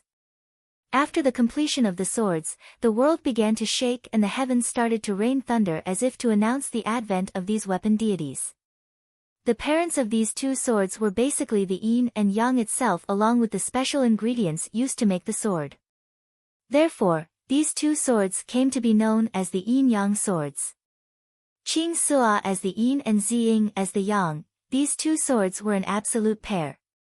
When the violet and azure swords came together under one, then the yin and yang energy would flow together and would have an absolutely terrifying power of destruction. These swords were even rumored to be able to split the heavens and sunder the earth with a power like no other. Chapter 202, The Violet and Azure Sword Qi. The parents of these two swords were basically the yin and yang itself along with the special ingredients used to make the sword. Therefore, these two swords came to be known as the yin-yang swords. Qing Sua as the yin and Ziying as the yang, these two swords were an absolute pair. When the violet and azure swords came together under one, the yin and yang energies would flow together and have an absolutely terrifying power of destruction. These swords were even rumored to be able to split the heavens and sunder the earth with a power like no other. Although the violet and azure swords together were capable of splitting the heavens and earth. However, since the swords were yin and yang, they naturally fought against each other like water to fire, making it difficult for them to harmonize. If in the process of mixing the two and there was an imbalance of yin or yang, there would be chaos that would devour all. Not only would they harm the enemy, but the owner as well. In the best case, only a small amount of injuries would be gained. However, in the worst case, the person would die. Long time ago, the violet and azure swords had been utilized by their owner in a massive war. In the end, the owner had failed to harmonize with the two and caused tremendous damage to both him and the swords. Ultimately, the swords had been destroyed and left behind two pieces of primal chaos. The remaining amount of yin-yang qi that had flowed in the world had formed the two to become a pair of sword spirits who hid in a spiritual vein underground to recover. This piece of information had been transmitted to his head by the violet and azure sword spirits by a mysterious method, almost as if by some sort of mental communication. At the same time, Jian Chen also knew that the violet and azure sword spirits had suffered a tremendous injury that they didn't fully recover from after failing to harmonize. At the moment, the two were tremendously weak, and before Jian Chen was a great saint master, they were utterly incapable of communicating with him. It was only when he had made that final breakthrough into the great saint master realm that they were able to make a strong effort to create a line of communication. Jian Chen slowly sifted through the newfound information he had been given. The two violet and azure-colored lights within his dantian had unexpectedly been two sword spirits capable of self-awareness and thought. This type of end result was something that Jian Chen found hard to believe. However, he wasn't like the average person. Despite this being something most people wouldn't believe, Jian Chen quickly calmed himself down. Jian Chen sat cross-legged on the ground with his eyes shut tight as he meditated. His inner mindscape appeared within his head and there was no longer any dizzying tremors. Even the saint weapon that was trying to break away from him had been stabilized and was levitating in a docile manner like a sheep. The only difference was that the two glows of light that had been floating in his dantian had migrated over to where his saint weapon was. Rotating and revolving slowly, the two glows of light were moving in the pattern of the yin-yang symbol peacefully. Although the violet and azure lights were still residing within Jian Chen's body, his mind was now free of worry since he had nothing unknown to fear. The lights were controllable in comparison to before when they were a topic of mystery. When he didn't know anything about them, Jian Chen had been constantly on the edge of fear, but since that was over, he could finally say he understood the mystery and could now focus on something else. At this moment, Jian Chen was incredibly relieved. This was the first time since he had become a saint that he felt so relaxed about the two lights in his dantian. Slowly opening his eyes, there was a faint smile on his lips. He raised his right hand slowly only to see a violet and azure light appear within the palm of his hand before being swallowed back into his hand. The two lights spiraled and coiled around each other like old lovers, yet they never touched. No matter how much Jian Chen moved his hand, the two glows of light never made contact. The two glows of light were the representatives of the sword spirits.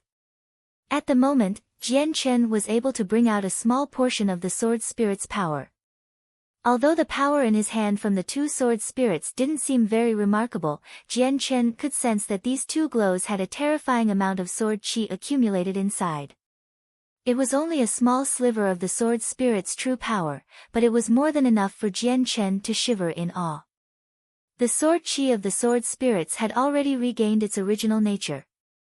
From the outside it couldn't be sensed, but the violet and azure glows were actually formed out of pure sword qi. With the help of the sword spirits, my strength has improved once more. Even if I were to fight against an Earth Saint Master, I would be able to fight for over 300 blows with the assistance of the sword spirits. Looking at the violet and azure sword qi surrounding his hand, Jian Chen spoke to himself happily. The appearance of the sword spirit made Jian Chen happy since not only were his questions answered, but he now had a new source of strength to improve himself. Jian Chen continued to mutter happily to himself in his room before calming down after some time. Patting down his clothes, he stood up to walk out of the room. 50 meters away from the room, the entire village was all gathered around and listened carefully in case something could be heard. At the urging of Roscoe, not a single person had uttered a loud sound and began to get a little farther away to avoid Jian Chen. Jian Chen's display of strength today had completely opened the eyes of the entire village to a whole new horizon that was the Tianyuan continent. It was only now that they had realized how amazing a saint from the outside world was. Jian Chen may be young, but he was an idol in their eyes. Creak. At that moment, the doors to the room suddenly opened as the villagers gathered outside the room suddenly went quiet and stared at the emerging Jian Chen. Seeing the group of people around him, Jian Chen had a small smile. It had only been an hour since he had gone into the room. "I'm fine now, everyone can rest assured. Seeing everyone come here because of me, this one is truly sorry and hopes that everyone understands." Jian Chen cupped his hands together in an earnest apologetic manner. The moment after Jian Chen finished talking, Roscoe immediately broke the silence from the villagers. "Kid, everything is okay if you're fine." He spoke with relief. Smiling, Jian Chen said, "This one thanks Uncle for his concerns. At this point I've resolved all the issues, so there is nothing to fear now. Brother Jian Chen, please forgive me for asking, but did you break through into a higher realm?" the village elder asked. Next, Jian Chen was assaulted with questions by the villagers who surrounded him. With every question, Jian Chen diligently answered. Jian Chen continued to answer questions for an hour before finally being escorted away by Roscoe.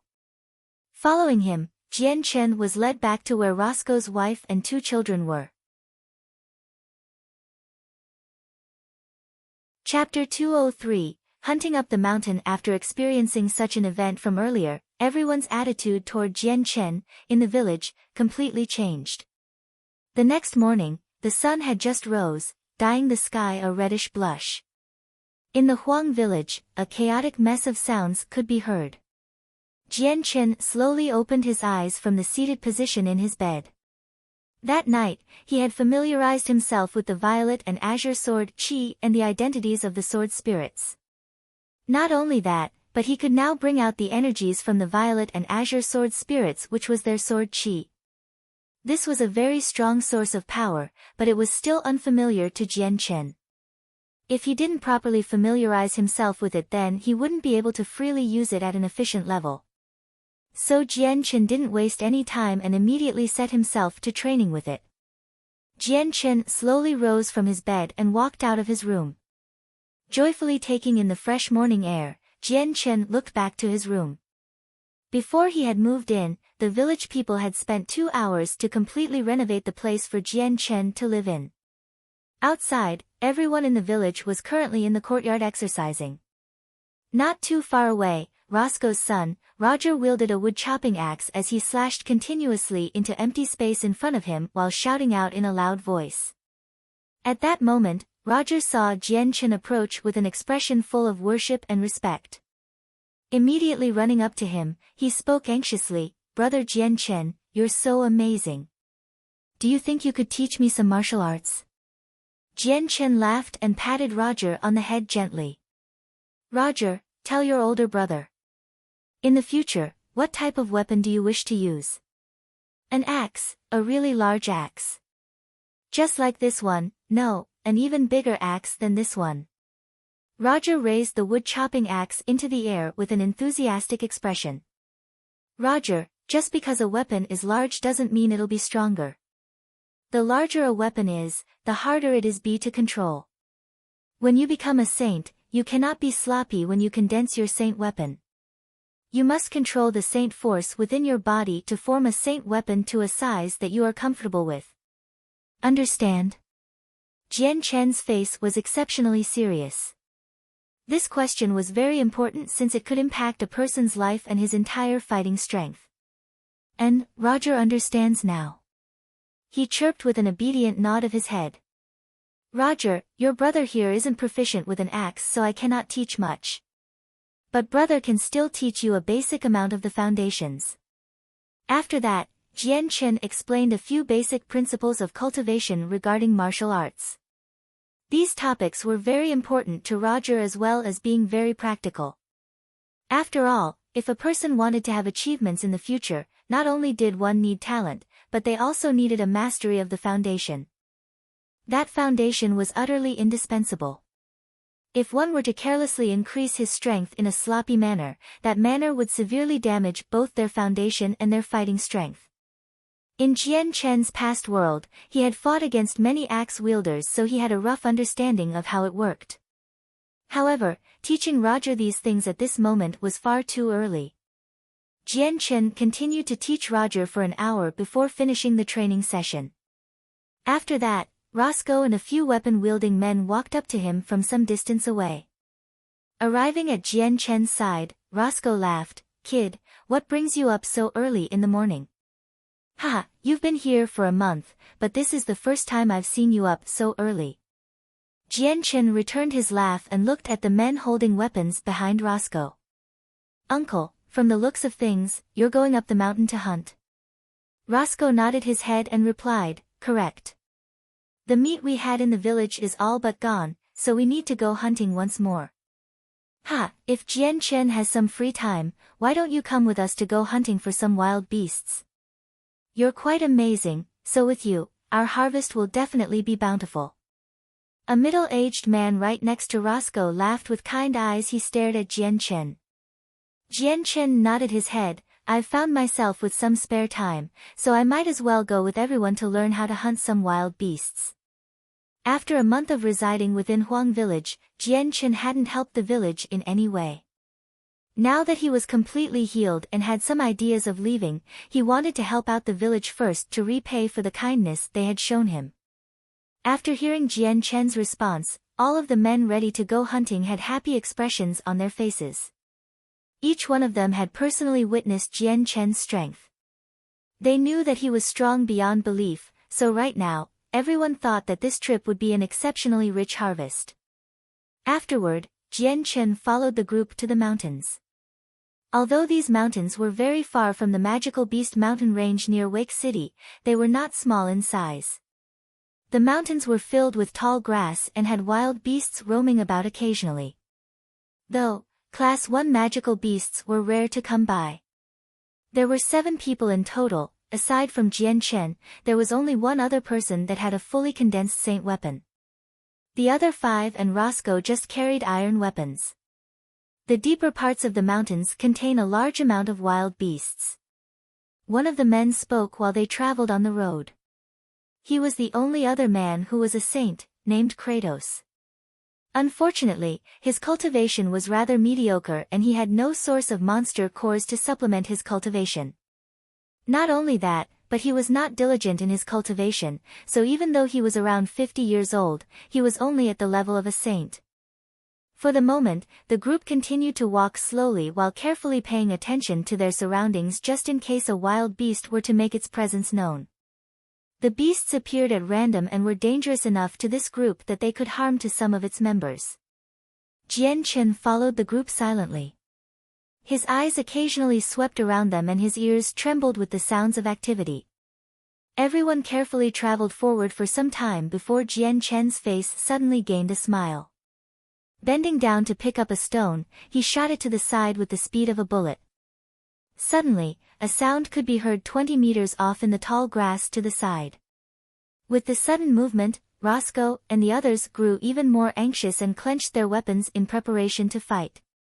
Seeing the nervous expression on their faces, Jian Chen couldn't help but continue to smile. Waving his hand, he spoke, "No need to be worried, just come with me." The group of men followed Jian Chen through the patch of tall grass only to see a 2-meter-long body on the ground with blood pouring from its head. This is a tiger. Upon seeing the wild beast, everyone aside from Jian Chen and Roscoe cried out in shock. A tiger-class wild beast was undoubtedly one of the more dangerous wild beasts. Their attacks were vicious and their movements quick. Even if the 6 of them were to combine their strength, it would take an intense battle to kill a tiger, and even then, there would be no guarantee that they would have no injuries. However, Jian Chen had just killed a tiger they had thought to be extremely dangerous with ease.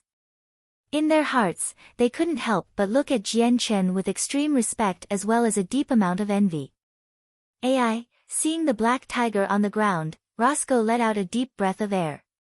His face had a complex look as he looked at the wound on the tiger's head. In the past, he could easily kill a Class 1 magical beast with just a wave of his hand. But now, after his saint weapon had been destroyed, he was left with a physique that was marginally better than a regular person. So even hunting for wild beasts required him to form a group. Taking note of the change in Roscoe's face, Jian Chen knew what was going through Roscoe's mind. Mentally sighing, he could understand Roscoe's feelings, but he didn't have any words that could pacify his thoughts. "Everyone bring this wild beast out and let's continue onward." Jian Chen spoke aloud. Okay, following the path, everyone traveled through the mountain while hunting for wild beasts to kill. With a great saint master like Jian Chen leading the group, their harvest had become exceptionally rich. In half a day, they were fully loaded. Each one of them had a spare space belt from Jian Chen that contained the corpse of a wild beast of every type. It could even be said that the amount of wild beasts within these space belts could feed the village for half a year. Right now, Jian Chen had already led the group from the front for a long time. Suddenly, Jian Chen stopped right in front of a patch of grass. 2 meters right in front of Jian Chen was a single blood-soaked man that lay on the ground unconscious with various wounds adorning his body. Jian Chen's eyes went wide as he quickly arrived to the side of the body. His right hand hovered right next to the man's nose while his left hand was placed over the heart. "There's a pulse and airflow, he's alive." Jian Chen's eyes lit up as he tried to save him. After that, the group of men following Jian Chen appeared from the tall grass and saw the unconscious man with shock. Seeing the group, he hesitated for a small moment before taking the man into his arms. "He's still alive, but he's almost on his last breath. It'd be for the best if we return now." "Right, saving a man's life is especially important. We'll head back right away." At the Huang village, Jian Chen and the group of hunters rescuing a man swiftly made news around the village, attracting the interest of many people. This time, everyone was trying to guess whether or not this man they rescued would be like Jian Chen and be a high-leveled expert. Within the small room of Jian Chen, 20 people were gathered around and talked among themselves. Within the room, the man Jian Chen rescued lay on his bed with a small glow of white light surrounding him. Right now, Jian Chen was using the light saint force to heal his wounds. The chances of his ability to use the light saint force like a radiant saint master being exposed were a lot lower since it was daytime. Chapter 204, Ming Dong highlight above. Although the man Jian Chen had rescued wasn't dead, he was still on the verge of dying. This small mountainside village wasn't able to find any sort of high-quality medicine to help treat the man's wounds, so Jian Chen could only rely on the light saint force to save his life. Under the treatment of the light saint force, Jian Chen was able to force the man away from the beckoning of Yan Luo Wang. Just as his health stabilized, Jian Chen stopped using the light saint force since he had no desire to reveal that he could utilize the light saint force. That also meant the man's wounds would not be healed in a single motion. Standing in front of the bed, Jian Chen looked over the man only to see the blue robes he was wearing. From his appearance, the man looked to be around 28 years old and was quite handsome. Suddenly, the youth's eyes began to blink open as the pupils inside searched all around. Finally, his eyes landed upon Jian Chen with a confused look before realizing that he was safe. "Are you the one who saved me?" he asked Jian Chen weakly. Nodding his head, Jian Chen replied, "That's right, it was me. Many thanks for saving me. This one is truly grateful and will return the favor." The youth then responded. Jian Chen gave a small smile before saying, "For now, don't say anything, let alone repaying me. I too was saved by someone, so like you, we are quite similar." The youth had a mild smile on his face as he heard those words. "This one is called Ming Dong, might I know how to call my benefactor?" Jian Chen sat on a stool near the window and replied, "You can call me Jian Chen, no need to call me benefactor. Your wounds are still very severe. If it weren't for me bringing you down the mountain and using some medicine, you would have woken up at the Yellow Springs in half a day." Ming Dong's eyes gained a sudden spark of intense hatred as he bit his lips and spat, "These wounds of mine, sooner or later I will pay them back." Still sitting down on the stool, Jian Chen's eyes had a spark of interest as he looked at Ming Dong. Pointing a finger at the various wounds, he asked, "These wounds, were they from your hated enemy?" "No," Ming Dong shook his head, "I originally discovered an injured class 4 magical beast that was already on the verge of death. After a huge amount of effort on my part, I was able to kill and extract the monster core, but a group of mercenaries found and robbed me. If it was just a single mercenary I wouldn't be afraid, but it was a large group of them. Combined with my wounds, it was enough for them to take my space belt. In a final effort, I ran away with all my strength, otherwise, I would not have lived." Jian Chen could only sigh to himself when he heard about Ming Dong's plight. These type of occurrences were common within the Tianyuan continent since the world was one where the strong fed off the weak. Strength was vital here, and if you didn't have the strength, then living on the Tianyuan continent would be exceptionally difficult. Even if one tried to live a low-profile life by not offending anyone, one would not be guaranteed a safe life. Danger could drop down from the skies at any given time, so no one would be able to constantly avoid it. After that, the two began to chat for a while to get to an understanding of each other. Ming Dong was a child from a rural village. He had a decent talent at cultivation and was hardworking as well. At the age of 28 he had already reached the level of a middle saint master. This type of cultivation speed was ranked among one of the top within the continent. Because of his habit of living alone, he had never wanted to travel with anyone else. Even after becoming a mercenary, he didn't join any mercenary groups and instead obtained personal freedom. These past few years, Ming Dong would accomplish a few mercenary missions that involved killing a few low-leveled magical beasts for their monster cores. Aside from selling a few for money, he used the rest to help him cultivate, making his cultivation speed faster than those around his age. After finding out about that, Jian Chen gained a new level of respect for Ming Dong. It went without saying that the two most important things that make one strong are to be hardworking and to hunt and kill magical beasts by yourself. Jian Chen was certain in his heart that Ming Dong would be destined for many achievements if he continued to cultivate those traits. After all, for a 28-year-old to reach the level of a middle Saint Master was almost unheard of. What was even more surprising was he had accomplished this by himself.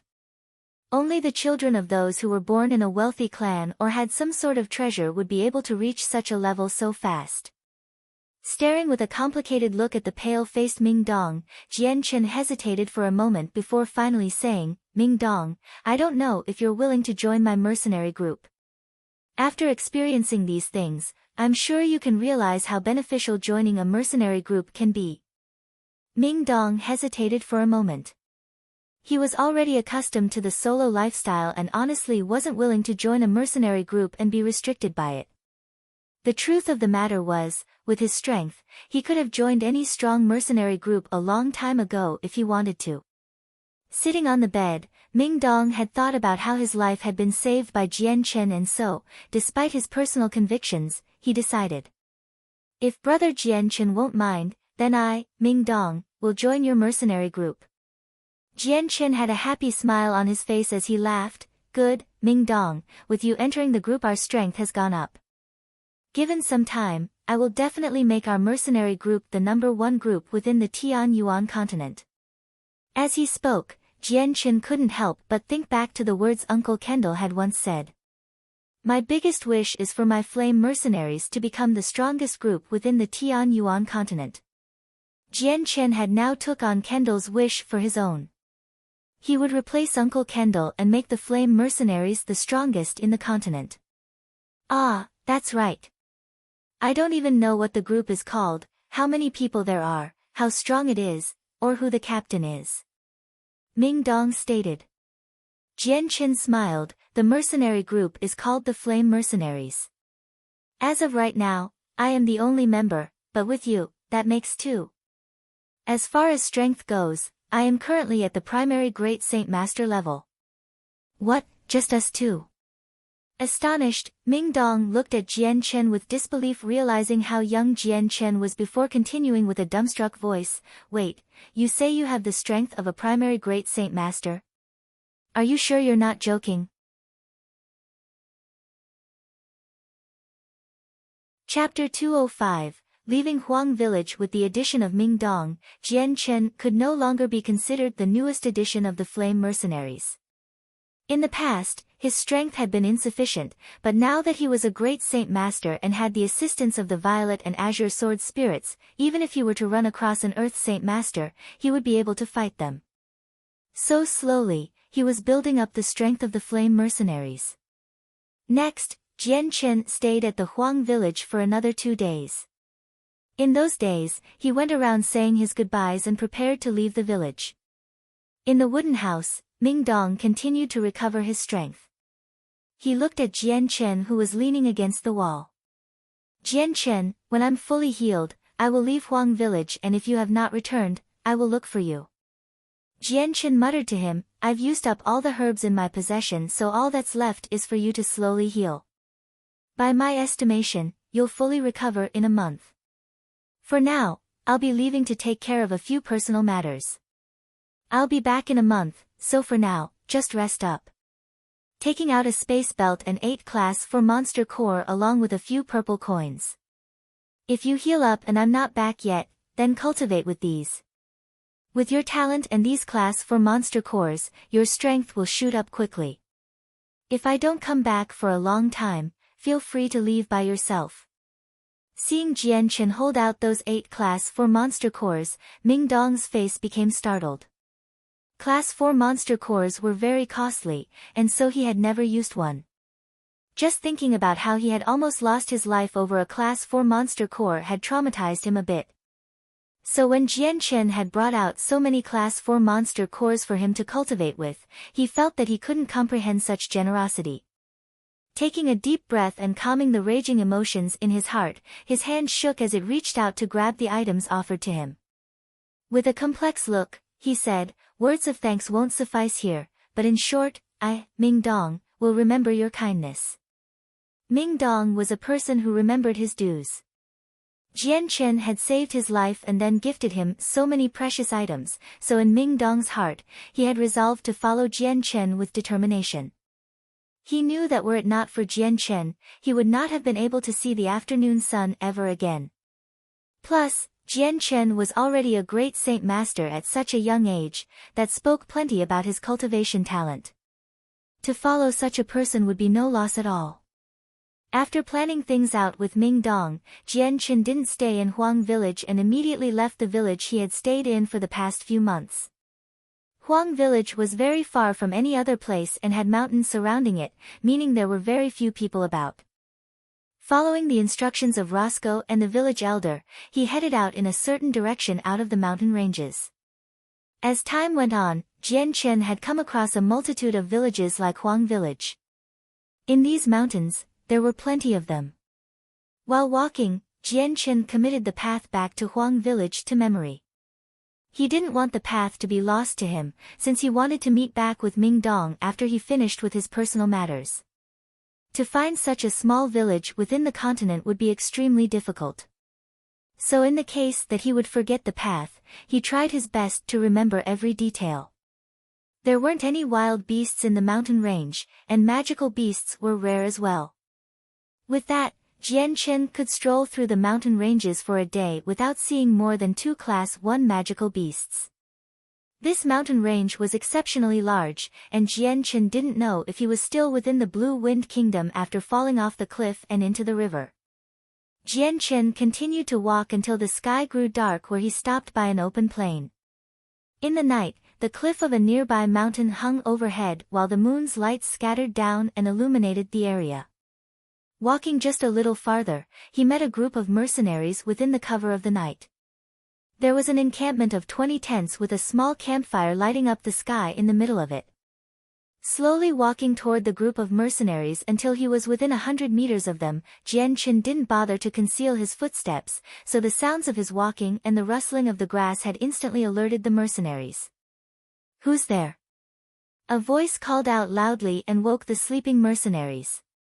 Immediately, the previously calm campground went into an uproar as a large group of men came charging out and surrounded Jian Chen. Because the moonlight was right behind Jian Chen, they could only make out his figure, but upon seeing only a single person, everyone's face loosened up a bit. "Who are you? State your name."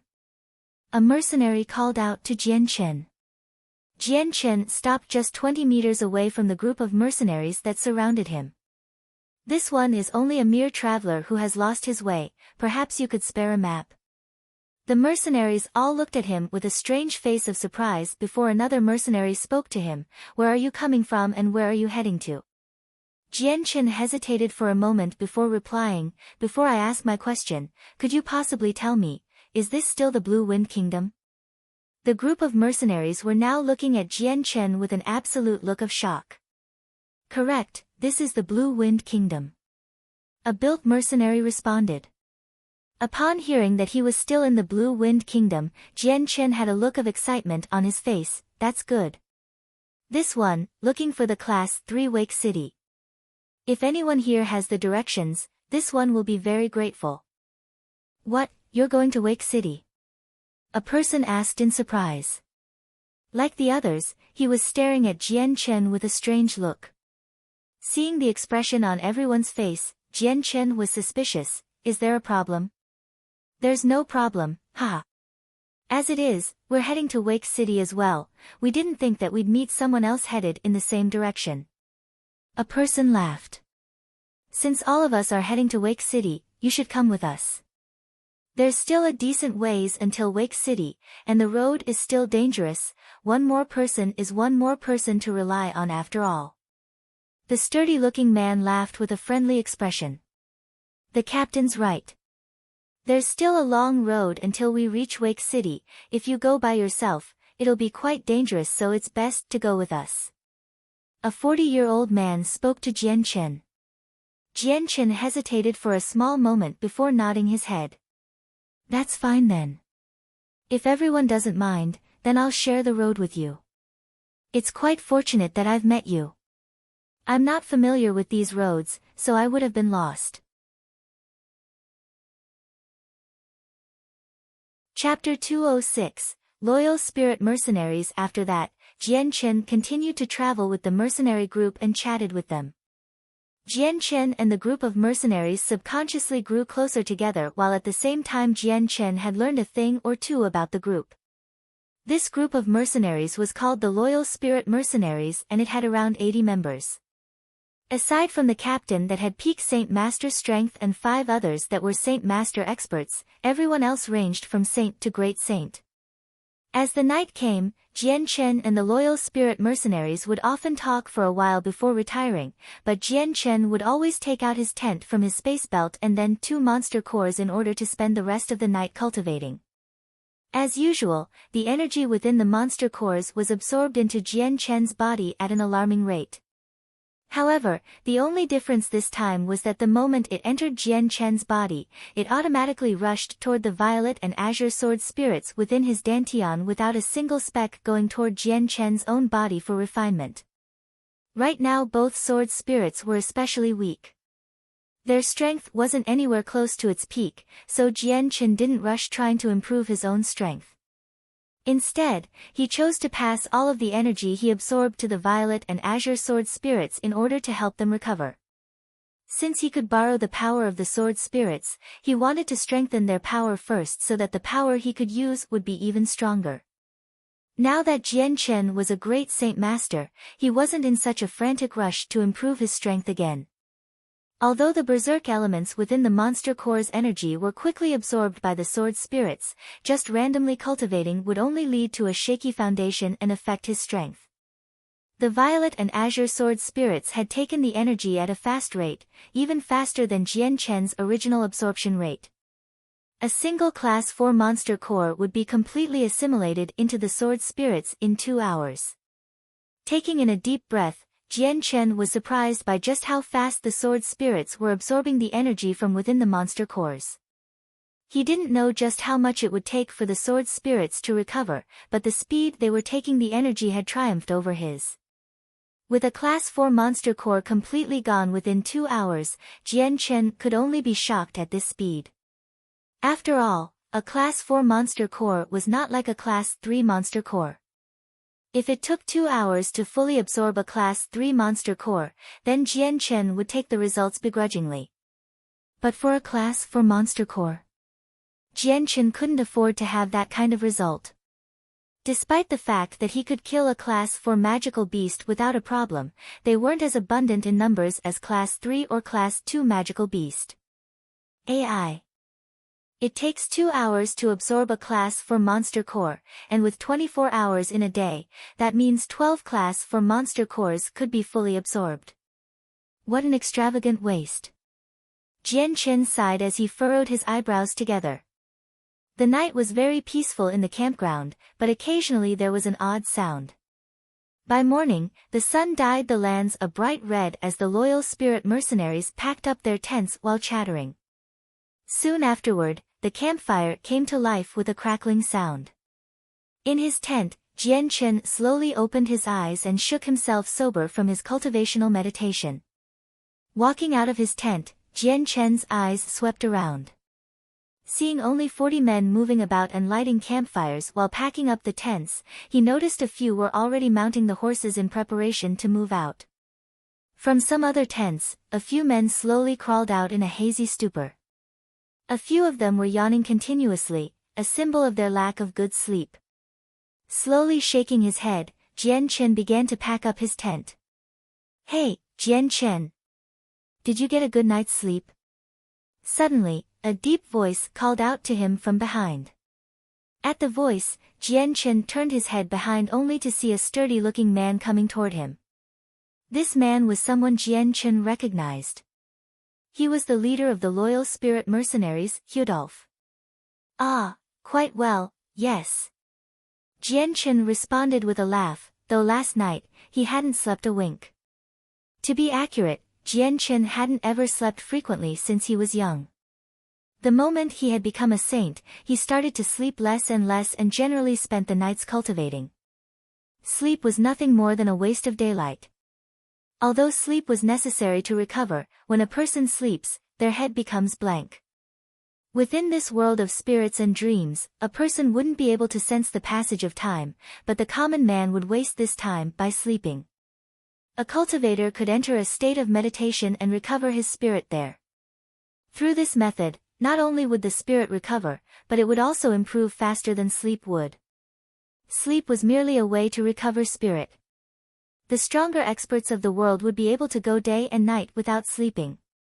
After an early breakfast, the loyal spirit mercenaries immediately set off for the road. Jian Chen didn't have a mount to ride on, but instead rode within a crowded caravan on the way toward Wake City. In a flash, Jian Chen had traveled with the loyal spirit mercenaries for an entire day. In that time, Jian Chen had idly chatted and deepened his friendship with them all.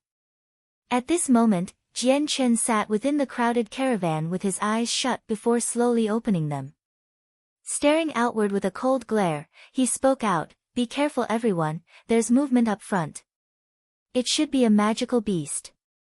Hearing Jian Chen's warning, the group paused as each one of them stared up ahead. However, no matter how much they strained their eyes, they could only see an empty plain in front of them with no strange object. "Jian Chen, you're too sensitive. Everything's normal with nothing moving at all," a mercenary called back with a grumble.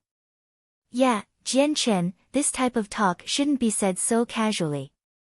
If you can't make sure of this in the future, then it's best to not joke about it," Hudolph reprimanded. Suddenly, just as Hudolph finished speaking, the land around them began to shake. "Captain, there's actually movement. Pay attention to the ground," a mercenary cried out the moment he realized the ground was shaking. "The earth is shaking. Could a group of mercenaries on mounts be passing by? Are we being attacked by a group of magical beasts?" As they spoke, each one of the loyal spirit mercenaries began to pay attention to the shaking of the ground with serious expressions on their faces. "Everyone prepare yourself for an attack," Hudolph cried out without hesitation toward his group of mercenaries. Each one of the loyal spirit mercenaries suddenly sprung into motion as they brought out their saint weapons. They arranged themselves into a serious battle formation as if ready to fight a war.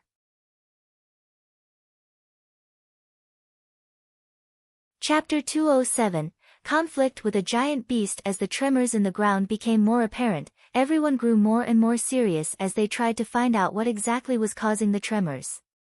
All the loyal spirit mercenaries clenched their weapons as they stared ahead. They heard many sounds coming from in front of them, but they still couldn't see anything. Each one of the mercenaries knew that if what Jian Chen had said about a single magical beast was true, then this one was indeed a strong magical beast. "Everyone be careful, if we can't fight, then prepare to scatter," Hudolph barked in a serious tone. Just then, a man with an expensive robe and a weak-looking face came up from behind and moved next to Hudolph. "Captain Hudolph, what's happening? I just heard something about a magical beast heading our way, is that true?" "Sire Hari, you should move back for now. We're not sure if it's safe yet, but based on the movements in front of us, it's either a group of mercenaries on mounts, or a large amount of magical beasts. And it's not just one magical beast." Hudolph's voice was calm, but his expression was extremely serious. "Can the goods be saved?" the weak-looking man asked. "That's difficult to say." Hudolph shook his head. "Sire Hari, you should prepare to run for now. In the case that there's a large group of travelers, then it won't be that bad. But if it's a single magical beast, then Sire Hari, you should know the result." AI. Hearing Hudolph's words, the man could only sigh heavily. Those goods were his, and the loyal spirit mercenaries was the group he had hired to protect him until Wake City approached. If the goods they were transporting were lost, then he would not be able to make up for the deficit, since this entire inventory of goods had been completely bought using the man's savings. Jian Chen sat cross-legged within the caravan with his eyes concentrated in the direction ahead.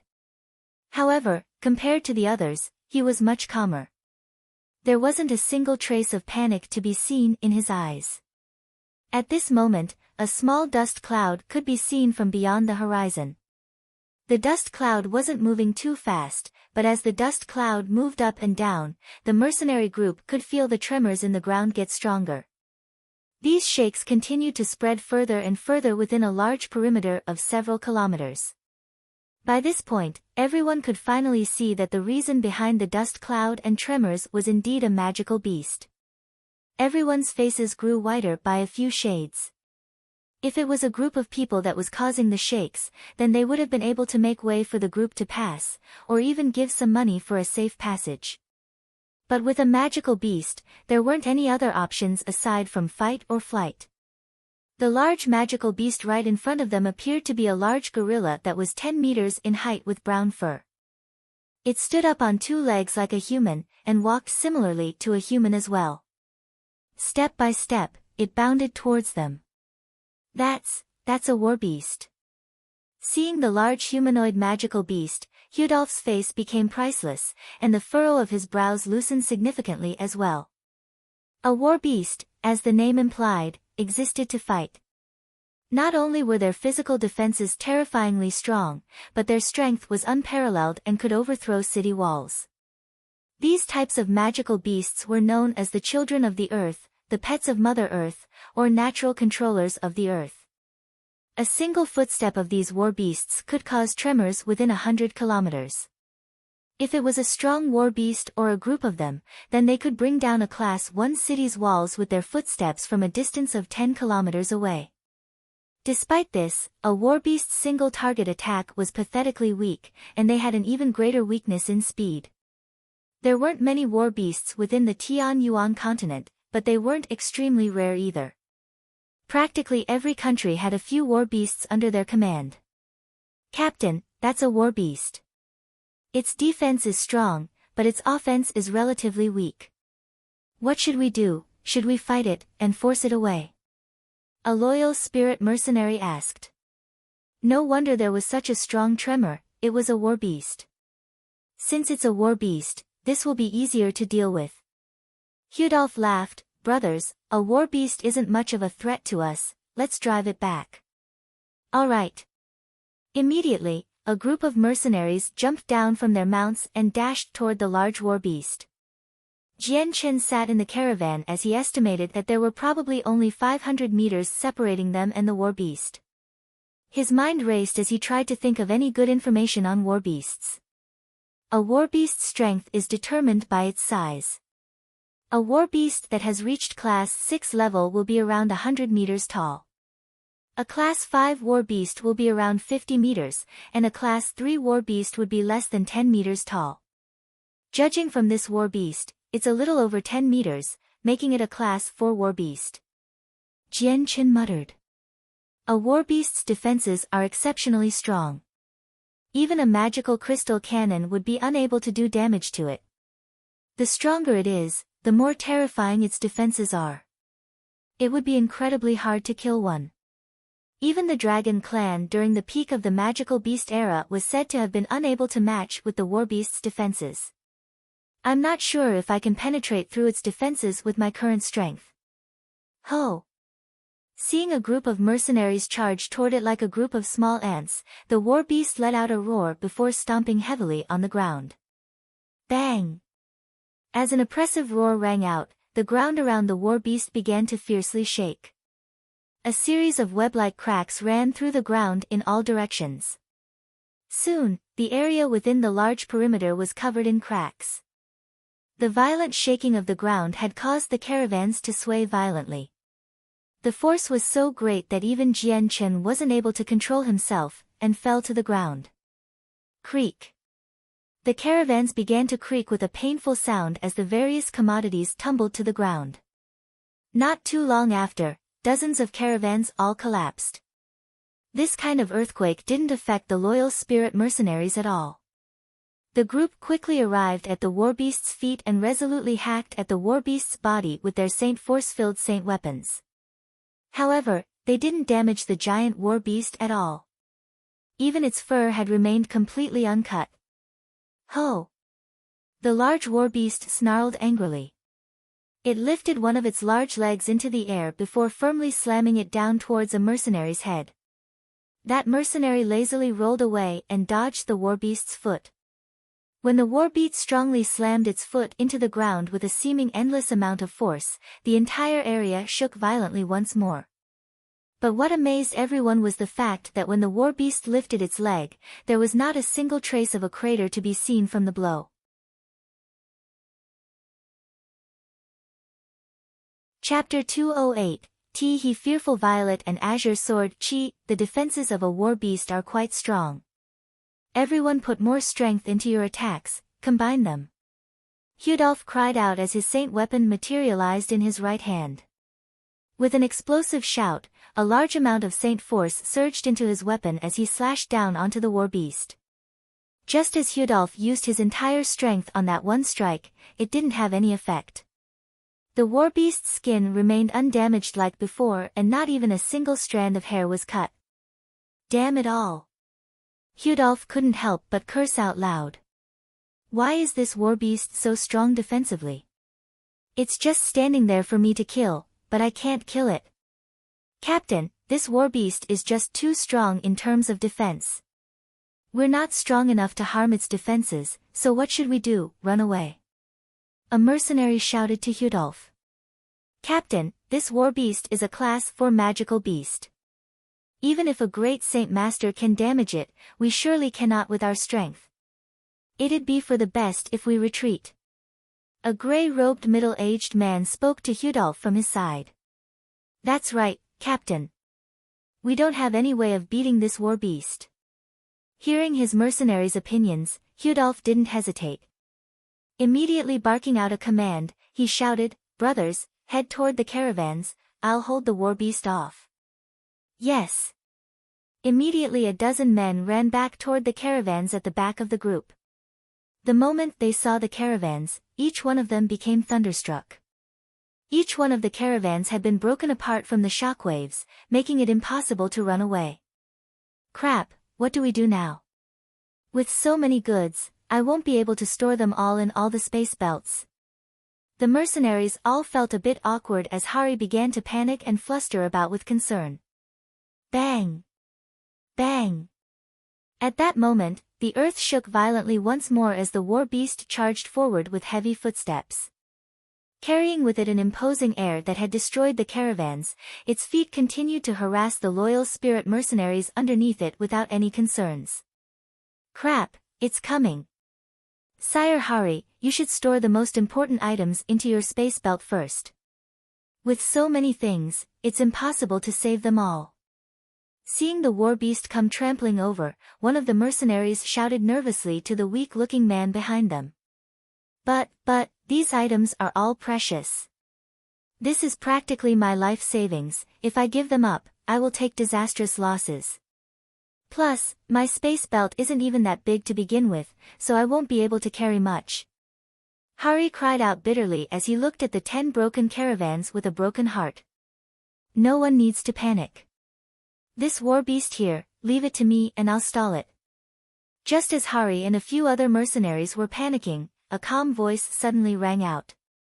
Every person close by turned their heads to look at the owner of the voice only to see Jian Chen, who hadn't bothered to participate in this battle until now. The mercenaries and Hari's face had a skeptical look to it as they watched the 20-year-old Jian Chen walk forward. They clearly didn't believe the words he was speaking, and so a mercenary couldn't help but say, What did you say, Jian Chen? You're going to stall the warbeast? Jian Chen, this warbeast is unbelievably tough in terms of defenses. Not only that, but it's also a class 4 magical beast. Unless we have an Earth Saint Master here with us, then it'll be impossible to fight this. Even a great Saint Master will be unable to pierce through the defenses of this warbeast. An experienced mercenary explained to Jian Chen. He doubted Jian Chen due to his age and because of how strong the warbeast was. As everyone called Jian Chen's strength into question, he only laughed without explaining himself. Walking forward, his body suddenly flew like a bullet toward the warbeast 100 meters away. Jian Chen's speed was exceedingly fast. In the blink of an eye he appeared right in front of the warbeast and the light wind sword instantly materialized in his right hand. With a sharp amount of sword chi transforming the glow around the blade, Jian Chen thrust it in between the eyebrows of the war beast. Even as the light wind sword made contact with the space between war beast, it was prevented from going any further. Jian Chen's eyes narrowed for a moment as he felt the large amount of resistance against his sword. For a moment, Jian Chen had began to doubt that this was a war beast and was instead an incomparably defensive essence. Ho! The war beast let out an angry snarl as both of its eyeballs stared at Jian Chen with a bloodthirsty glare and threw a hand at him. Turning his body in the air, he flew down to avoid the paw and landed gracefully on the ground. His eyes hardened as he looked at the gorilla-type war beast. What a strong defense, to somehow surpass my expectations by so much. No wonder the legends say that even magical crystal cannons aren't able to injure it. However, his initial sword strike had left the faintest of traces upon further observation despite not landing a substantial blow on the war beast. Although he didn't use his entire strength, Jian Chen knew that even with it, there was no guarantee that he would be able to split open the war beast's defenses. A war beast's defenses were legendary within the Tianyuan continent, and rumors had it that humans and magical beasts within the same level as the war beast would be utterly incapable of damaging it. Even if a human were to use an extremely strong battle skill, it would perhaps be able to create a small amount of damage. The moment a war beast reached the level of a class 4 war beast, its defenses would also increase and even Earth Saint Masters would have a hard time killing it. Bang! Bang! Bang! The war beast followed Jian Chen with his eyes as each footstep it made shook the ground. Walking toward Jian Chen, it could feel the slight pain still from Jian Chen's sword. Jian Chen, hurry up and run. The war beast is about to charge at you. Hudolph cried out. However, Jian Chen turned a deaf ear to Hudolph's warning, and with a sharp gaze that was filled with energy he looked at the approaching war beast. Jian Chen's light wind sword suddenly burst into a violet and azure glow. Ho! The war beast was right in front of Jian Chen now. With another roar, it lifted a leg to stomp on Jian Chen. Jian Chen dodged the following step by moving to the side.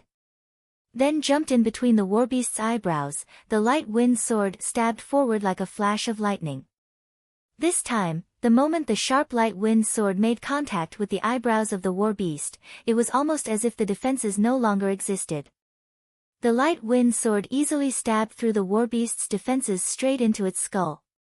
The warbeast's defense was like a piece of tofu in comparison to the light wind sword. The moment Jian Chen stabbed it with his light wind sword he felt no resistance at all. Ao! The warbeast let out a miserable cry that reverberated through the air. Slowly, the howls of pain receded as the giant body slowly crashed to the ground. Jian Chen pulled out his light wind sword from the skull of the warbeast as a few bloody drops fell to the ground. Bang! The warbeast's gigantic body smashed against the ground, shaking the ground twice, sending a ton of dust flying up into the air.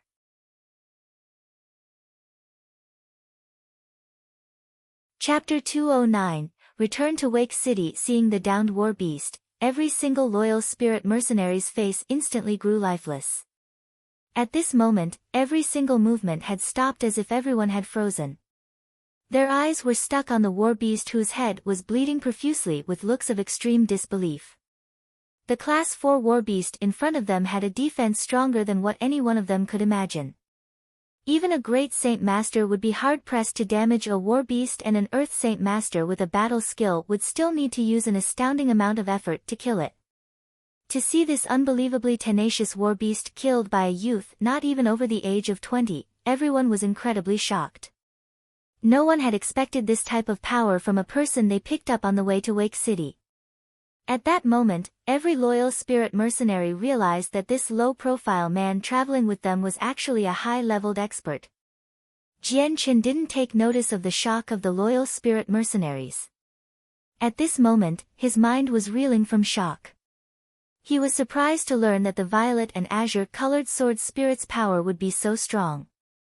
Despite his foreknowledge of it, Jian Chen still couldn't help but be shocked by the extent of the power. By Jian Chen's approximations, the defenses of the war beast would be incredibly difficult for him to make even a substantial amount of damage.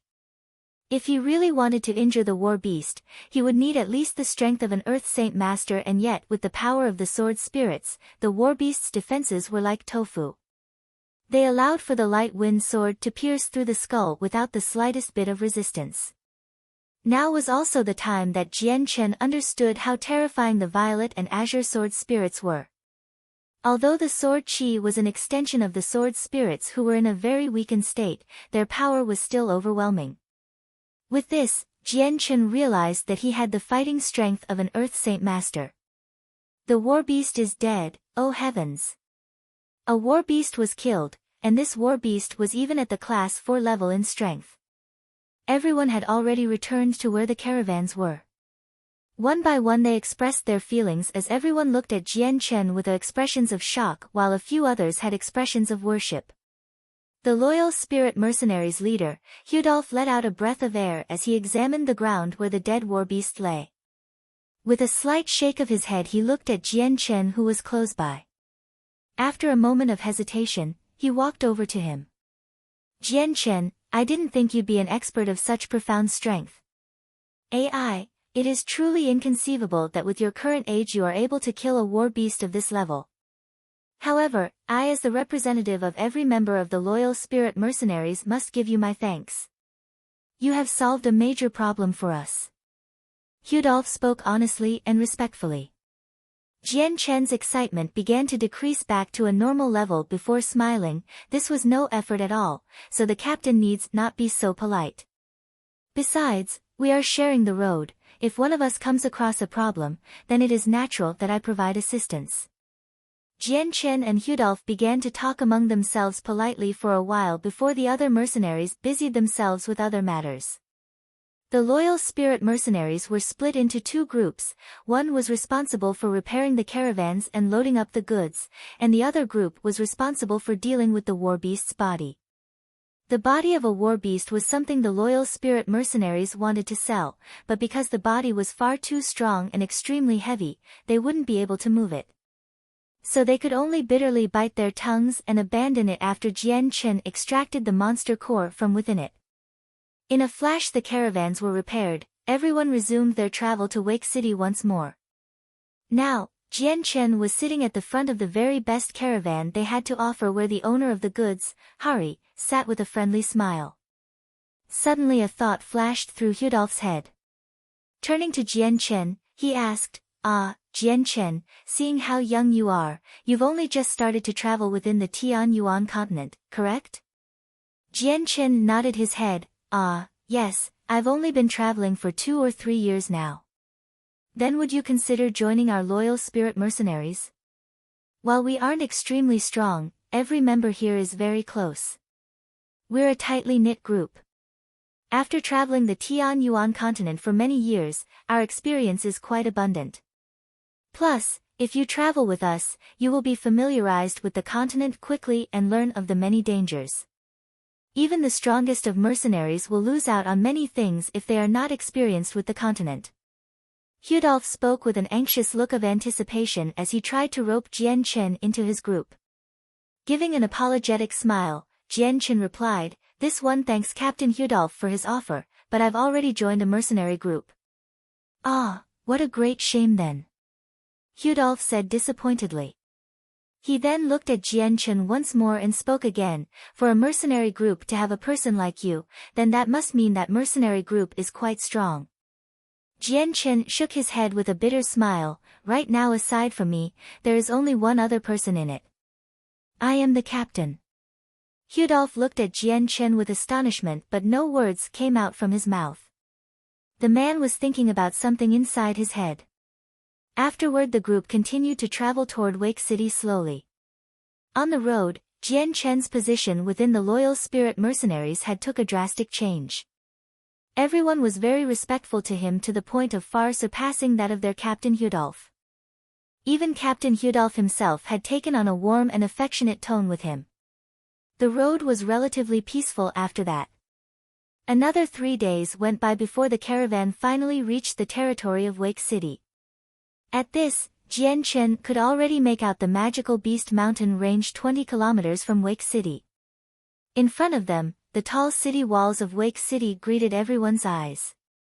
Even after 1 year had passed, the city walls hadn't changed at all. The only difference was that the amount of soldiers on top of the city walls had multiplied. Even the amount of guards at the gates had reached a larger number than Jian Chen had remembered. Seeing the familiar walls once more in a state like he had remembered, Jian Chen couldn't help but remember when the Tianxiong clan had chased him out of the city and forced him to make a miserable escape. Tianxiong clan. I, Jian Chen, have returned. Chapter 210, A timely meeting in the restaurant. The caravan entered the city without any problems.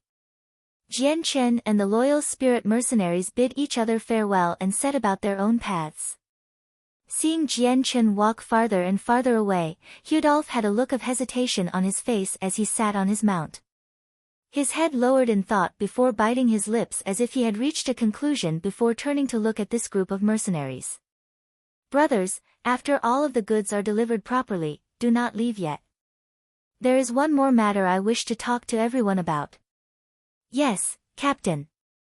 The loyal spirit mercenaries all cried out in agreement.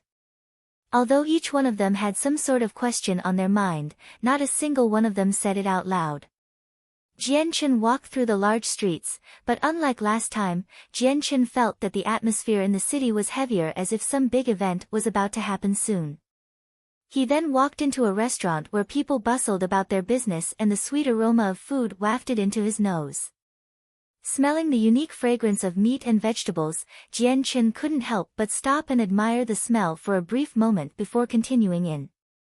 While he resided within the Huang village, Jian Chen had spent many days with a simple meal and tea and hadn't been able to eat any delicacies that only a city restaurant could offer.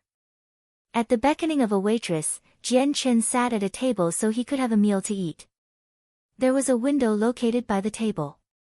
Right now the day was already noon, so the restaurant was full of people. A group of sturdy-looking people sat near him and talked loudly over their meals. Do you know when this next magical beast wave will happen or how long it'll last? The city lord made an announcement. The wave should occur within a few days' time.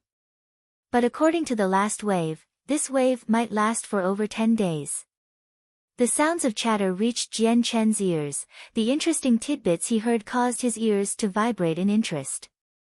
In thought, Jian Chen muttered to himself, a wave of magical beasts. Could it be that the magical beasts from the magical beast mountain range are coming to besiege the city?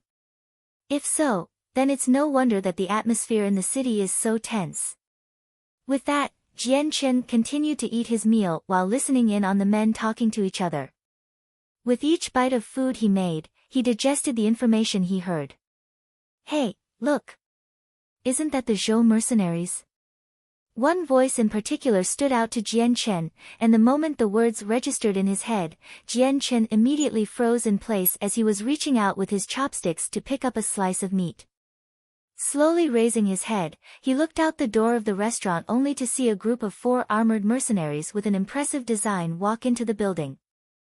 These 4 mercenaries had the same exact armor with an identical emblem imprinted on their armor.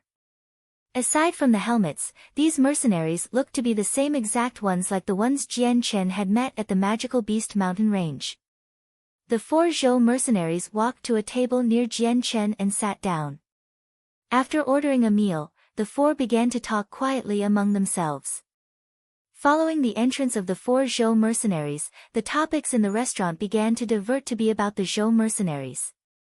I've heard the Zhou mercenary captain Zhou Yun made a breakthrough into the Great Saint Master level 3 months ago. With a Great Saint Master, the Zhou mercenaries are surely much stronger than before. Right now within Wake City, the Zhou mercenaries are nearly unparalleled in strength. That sounds about right. Ever since Zhou Yun made a breakthrough to Great Saint Master, the strength of the entire group increased rapidly. Right now their members number over 100, and with the support of the Zhou clan, then within Wake City, the Zhou mercenaries can easily be considered one of the strongest 3. Many of the diners were chatting quietly, but each one of them were quite strong, so they could easily talk to each other without fear of angering the 4 mercenaries. Hearing the chatter of all the people around them, the 4 Zhou mercenaries sitting near Jian Chen couldn't help but have arrogant looks on their faces. Within the small Wake city, a great saint master was considered one of the peak experts. Their statuses had skyrocketed ever since their captain made a breakthrough to become a great saint master, as well as gaining so many members. Zhou mercenaries, I didn't think I'd see you in Wake City.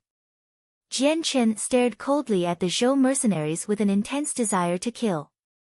Slowly putting down the chopsticks in his hand, Jian Chen walked to the 4 Zhou mercenaries and looked straight at them before speaking slowly.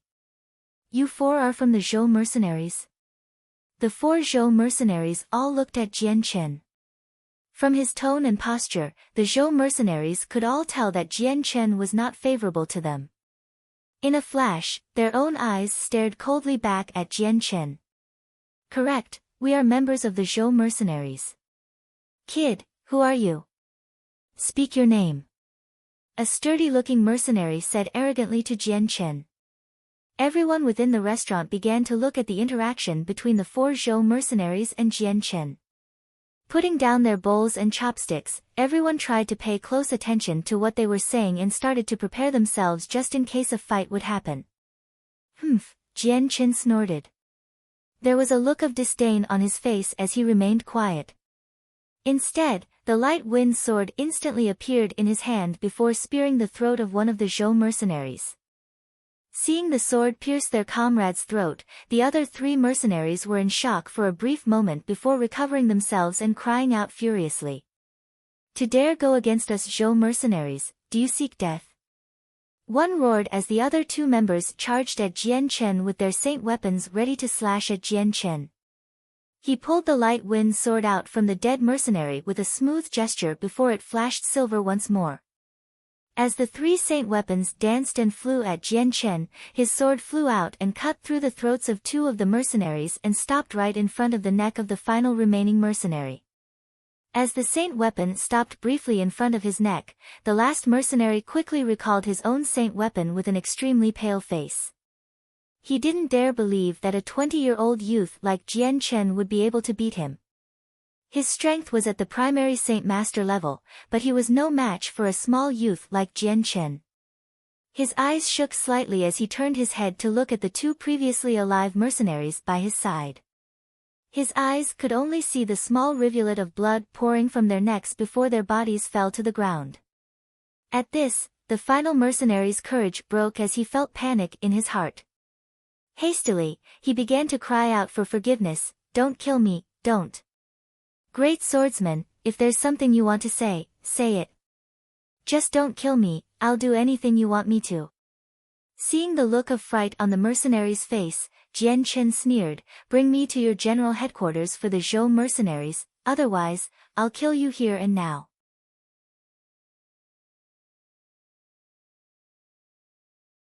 Chapter 211, Judgment Day for the Zhou mercenaries. 1. With a sword pointing straight at his throat, the mercenary didn't dare to try and put up a courageous face. Without hesitating to answer Jian Chen's request, he took him to the headquarters of the Zhou mercenaries with a look of alarm.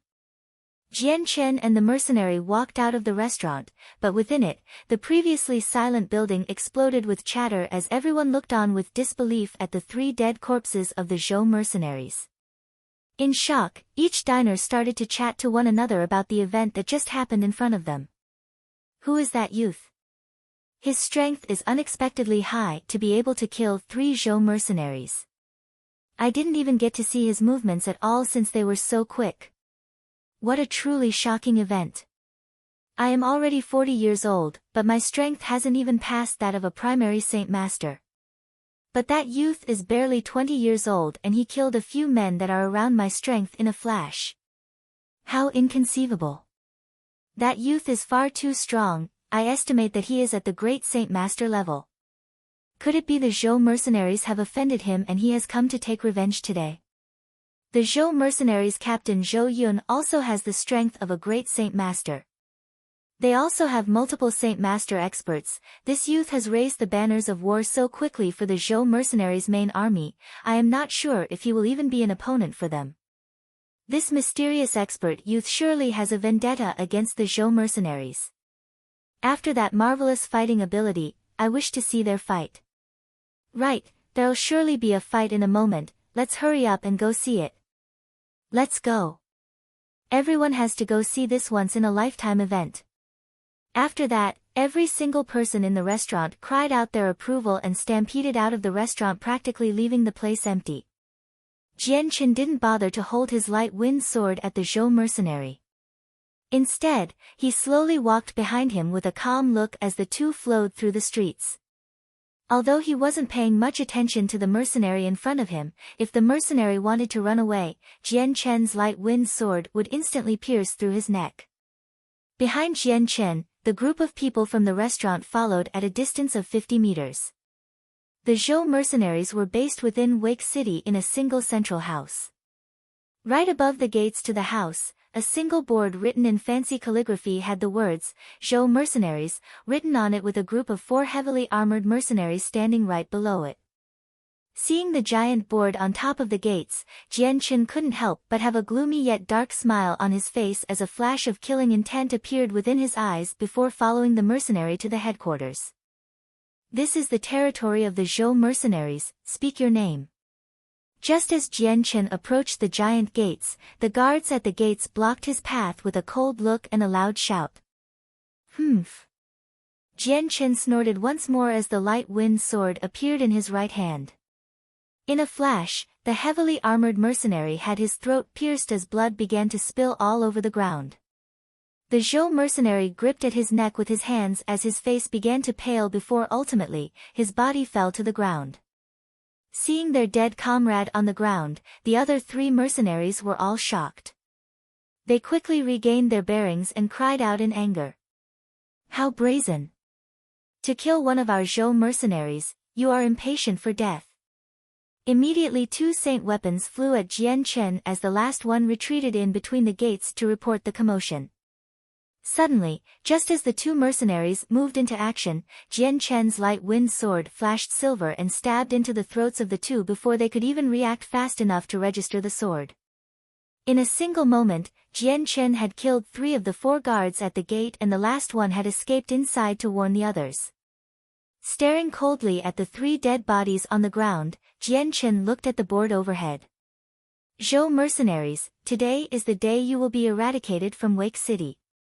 With that, he leaped into the air with the faint glow of his light wind sword and slashed apart the board symbolizing the Zhou mercenaries. After destroying the Zhou mercenaries' board, Jian Chen immediately kicked apart the gates with a crashing noise. The wooden gates had been instantly blasted off the door hinges before landing on the ground far away from him. Bang! Just as the large gates fell to the ground, a large sound reverberated through the air along with the doors breaking into pieces and flying everywhere in a storm of splinters. Humph, who is so audacious to go and attack our Zhou mercenaries? At the same time, a furious voice called out to Jian Chen from inside. Jian Chen walked forward casually step by step. He walked with a gentle approach as if he were on an evening stroll. Even his face was calm as if he wasn't taking the Zhou mercenaries seriously. As Jian Chen walked into the courtyard, the figures inside the house suddenly appeared in front of Jian Chen's eye. In the previously empty space in front of him, a single blue-robed middle-aged man stood there. The man looked to be around 50 years old with a few scars adorning his face. They made his appearance rather frightening. Following the entrance of this man, another group of 20 people flew into the courtyard in quick succession, a few of them running while the others flew down from the ceiling. In a short moment, there was a total of over 100 men filling up the courtyard with Jian Chen in the center, surrounded. The man with the scarred face stared coldly at Jian Chen as he measured him up. Kid, who are you and why are you here to fight with us Zhou mercenaries? Jian Chen returned the glare as he looked around himself. Instead of answering the man, he asked his own question, is this everyone from the Zhou mercenaries? Hearing this, the middle-aged man furrowed his eyebrows. What is the meaning of your question? Jian Chen let out the smallest of smiles as his right hand clenched the light wind sword. A sharp amount of sword chi filled the air around it as he whispered, "From here on out, Wake City will no longer have the Zhou mercenaries."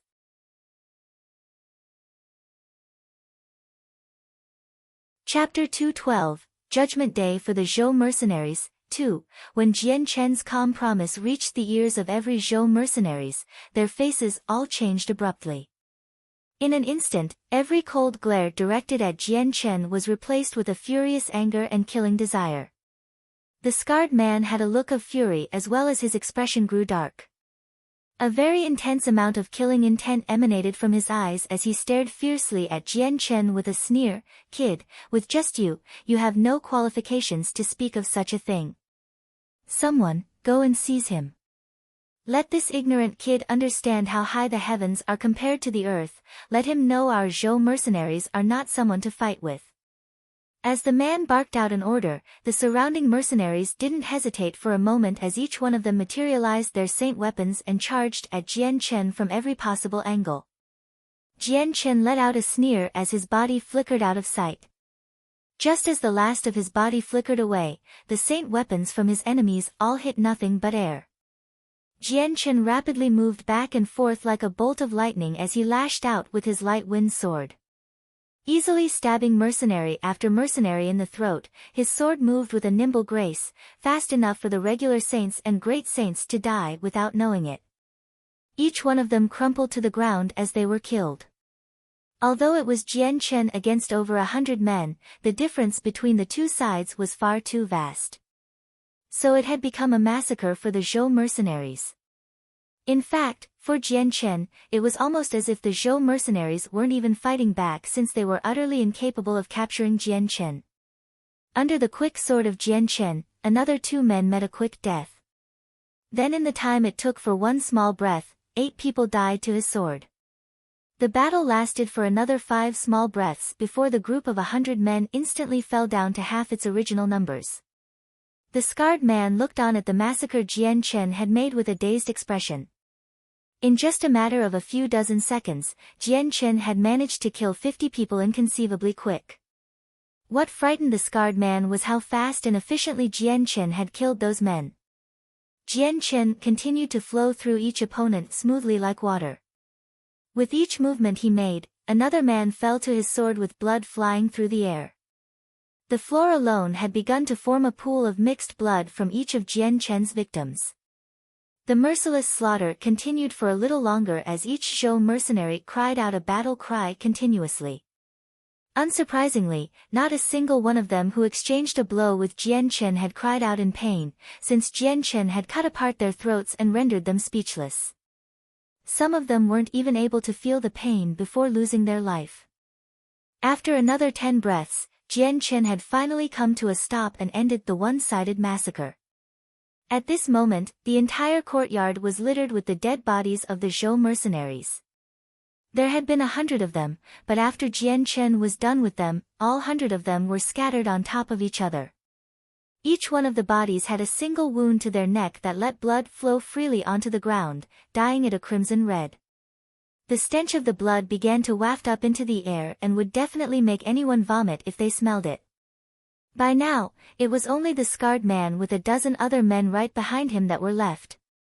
All of them had sluggish looks on their faces as if they couldn't believe what had just transpired. There used to be 100 people. However, in a short moment, all of them were killed thoroughly by a youth that was no older than 20 years old. Even though they had personally witnessed this shocking massacre, they still couldn't believe it. The 11 people were terribly frightened where they stood without a single voice escaping from them. Jian Chen stared at the remaining people with a level expression before a merciless grin slowly replaced it. The first 100 people he had killed were only those of the saint and great saint level. But these remaining people were the pillars of the Zhou mercenaries who were all at least the level of a saint master. Without sparing any time, Jian Chen's figure went into motion as he flew toward the remaining dozen people. The light wind sword flew in a silver arc and effortlessly stabbed into the throats of 2 of the men, claiming the lives of 2 saint masters with ease. Now that Jian Chen had made a breakthrough into the great Saint Master level, these Saint Masters were nothing more than weak ants in his eyes. Even his sword would be unavoidable to a Saint Master. Jian Chen didn't have any intentions of letting a single Zhou mercenary escape. After killing 2 of the Saint Masters at lightning-fast speed, Jian Chen's light wind sword once again turned into a silver-white blur, enveloping the remaining people with his sword qi. PCH. PCH. PCH. The light wind sword came down another 3 times and in an instant, 3 Saint Masters had their throats pierced. Up until this moment, the remaining few Saint Masters had been paralyzed. Each one of them then regained themselves with a look of abject horror and instantly moved to dodge Jian Chen in a strange attempt to distract him. Stop, stop. If there's something you want to say it quickly. The scarred man cried out to Jian Chen in a frantic manner as he dodged to the side. Right now his expression was no longer that of shock, instead, horror and desperation adorned it. Jian Chen stopped his massacre for a brief moment before staring at the few Saint Masters. Speak then, where is your captain? In the restaurant, Jian Chen had figured out that the captain of the Zhou mercenaries was a great Saint Master expert. Within this group of people, he had realized that not a single one of them were at that level. With this situation, that could only mean that the captain was not here. That wouldn't do, since Jian Chen wanted to kill the captain. The scarred man let out a deep breath as he tried to calm his nerves. Unsuccessfully, he stared at Jian Chen and spoke with a trembling voice, "Brother, I don't know what our Zhou mercenaries captain has done to offend you to the point that you want to eradicate us all." Compared to before, the scarred man's attitude had taken a complete turn. Jian Chen's cold gaze turned even darker as he stepped toward the scarred man. Each step he took made the man even more nervous before Jian Chen said, "I'll ask you one last time, where is your captain?" Jian Chen had not bothered to pay attention to the other's question. Seeing how Jian Chen was approaching him, the man took a few steps back with some hesitation. "Wherever the captain is, I know not." Hearing that, Jian Chen's eyes flashed coldly and cared no more for the scarred man. Instantly appearing in front of him, the light wind sword stabbed straight for the man's throat. The man's face suddenly dropped as he tried to fly backward. In an instant a sword appeared in his hand as he attempted to block the light wind sword. However, before he could even bring his sword into position, the light wind sword had already approached his neck and buried itself deeply within. The bloody tip protruded through the back of his neck. Seeing that the scarred man stood no chance against Jian Chen, the remaining few Saint Masters' faces all paled in fright from the domineering power Jian Chen had revealed. "Run away. Find the captain, he's the only one that can avenge us." One Saint Master cried out in terror as he ran for the gates to Wake City. "Right, find the captain, quickly." The other Saint Masters suddenly came to their senses. Without further hesitation, they each threw each other behind in their attempts to escape from the place. Jian Chen slowly pulled the bloody light wind sword from the dead scarred man. Looking at the escaping Saint Masters, he sneered before following them on their way out. Not too long after Jian Chen had left, the group of people that had followed him from the restaurant suddenly appeared in a huge crowd at the Zhou mercenaries' headquarters. However, just as this group of people saw the terrifying sight that lay beyond the broken gates, all their faces grew alarmed as they couldn't believe what they were seeing. From the time it took Jian Chen to enter the headquarters to when he left, hadn't even been over 10 breaths of time. In such a short amount of time, the headquarters had been littered with corpses of over 100 men. Such a sight would astound anyone. You're tuning into the Blissful Bookshelf YouTube channel. We're so grateful for your support and don't forget to subscribe to join us on this incredible journey through captivating stories. Your generosity through donations truly makes a world of difference, as it's the primary source of revenue that allows me to expand and enhance this channel for you. Thank you from the bottom of my heart for being a part of this adventure.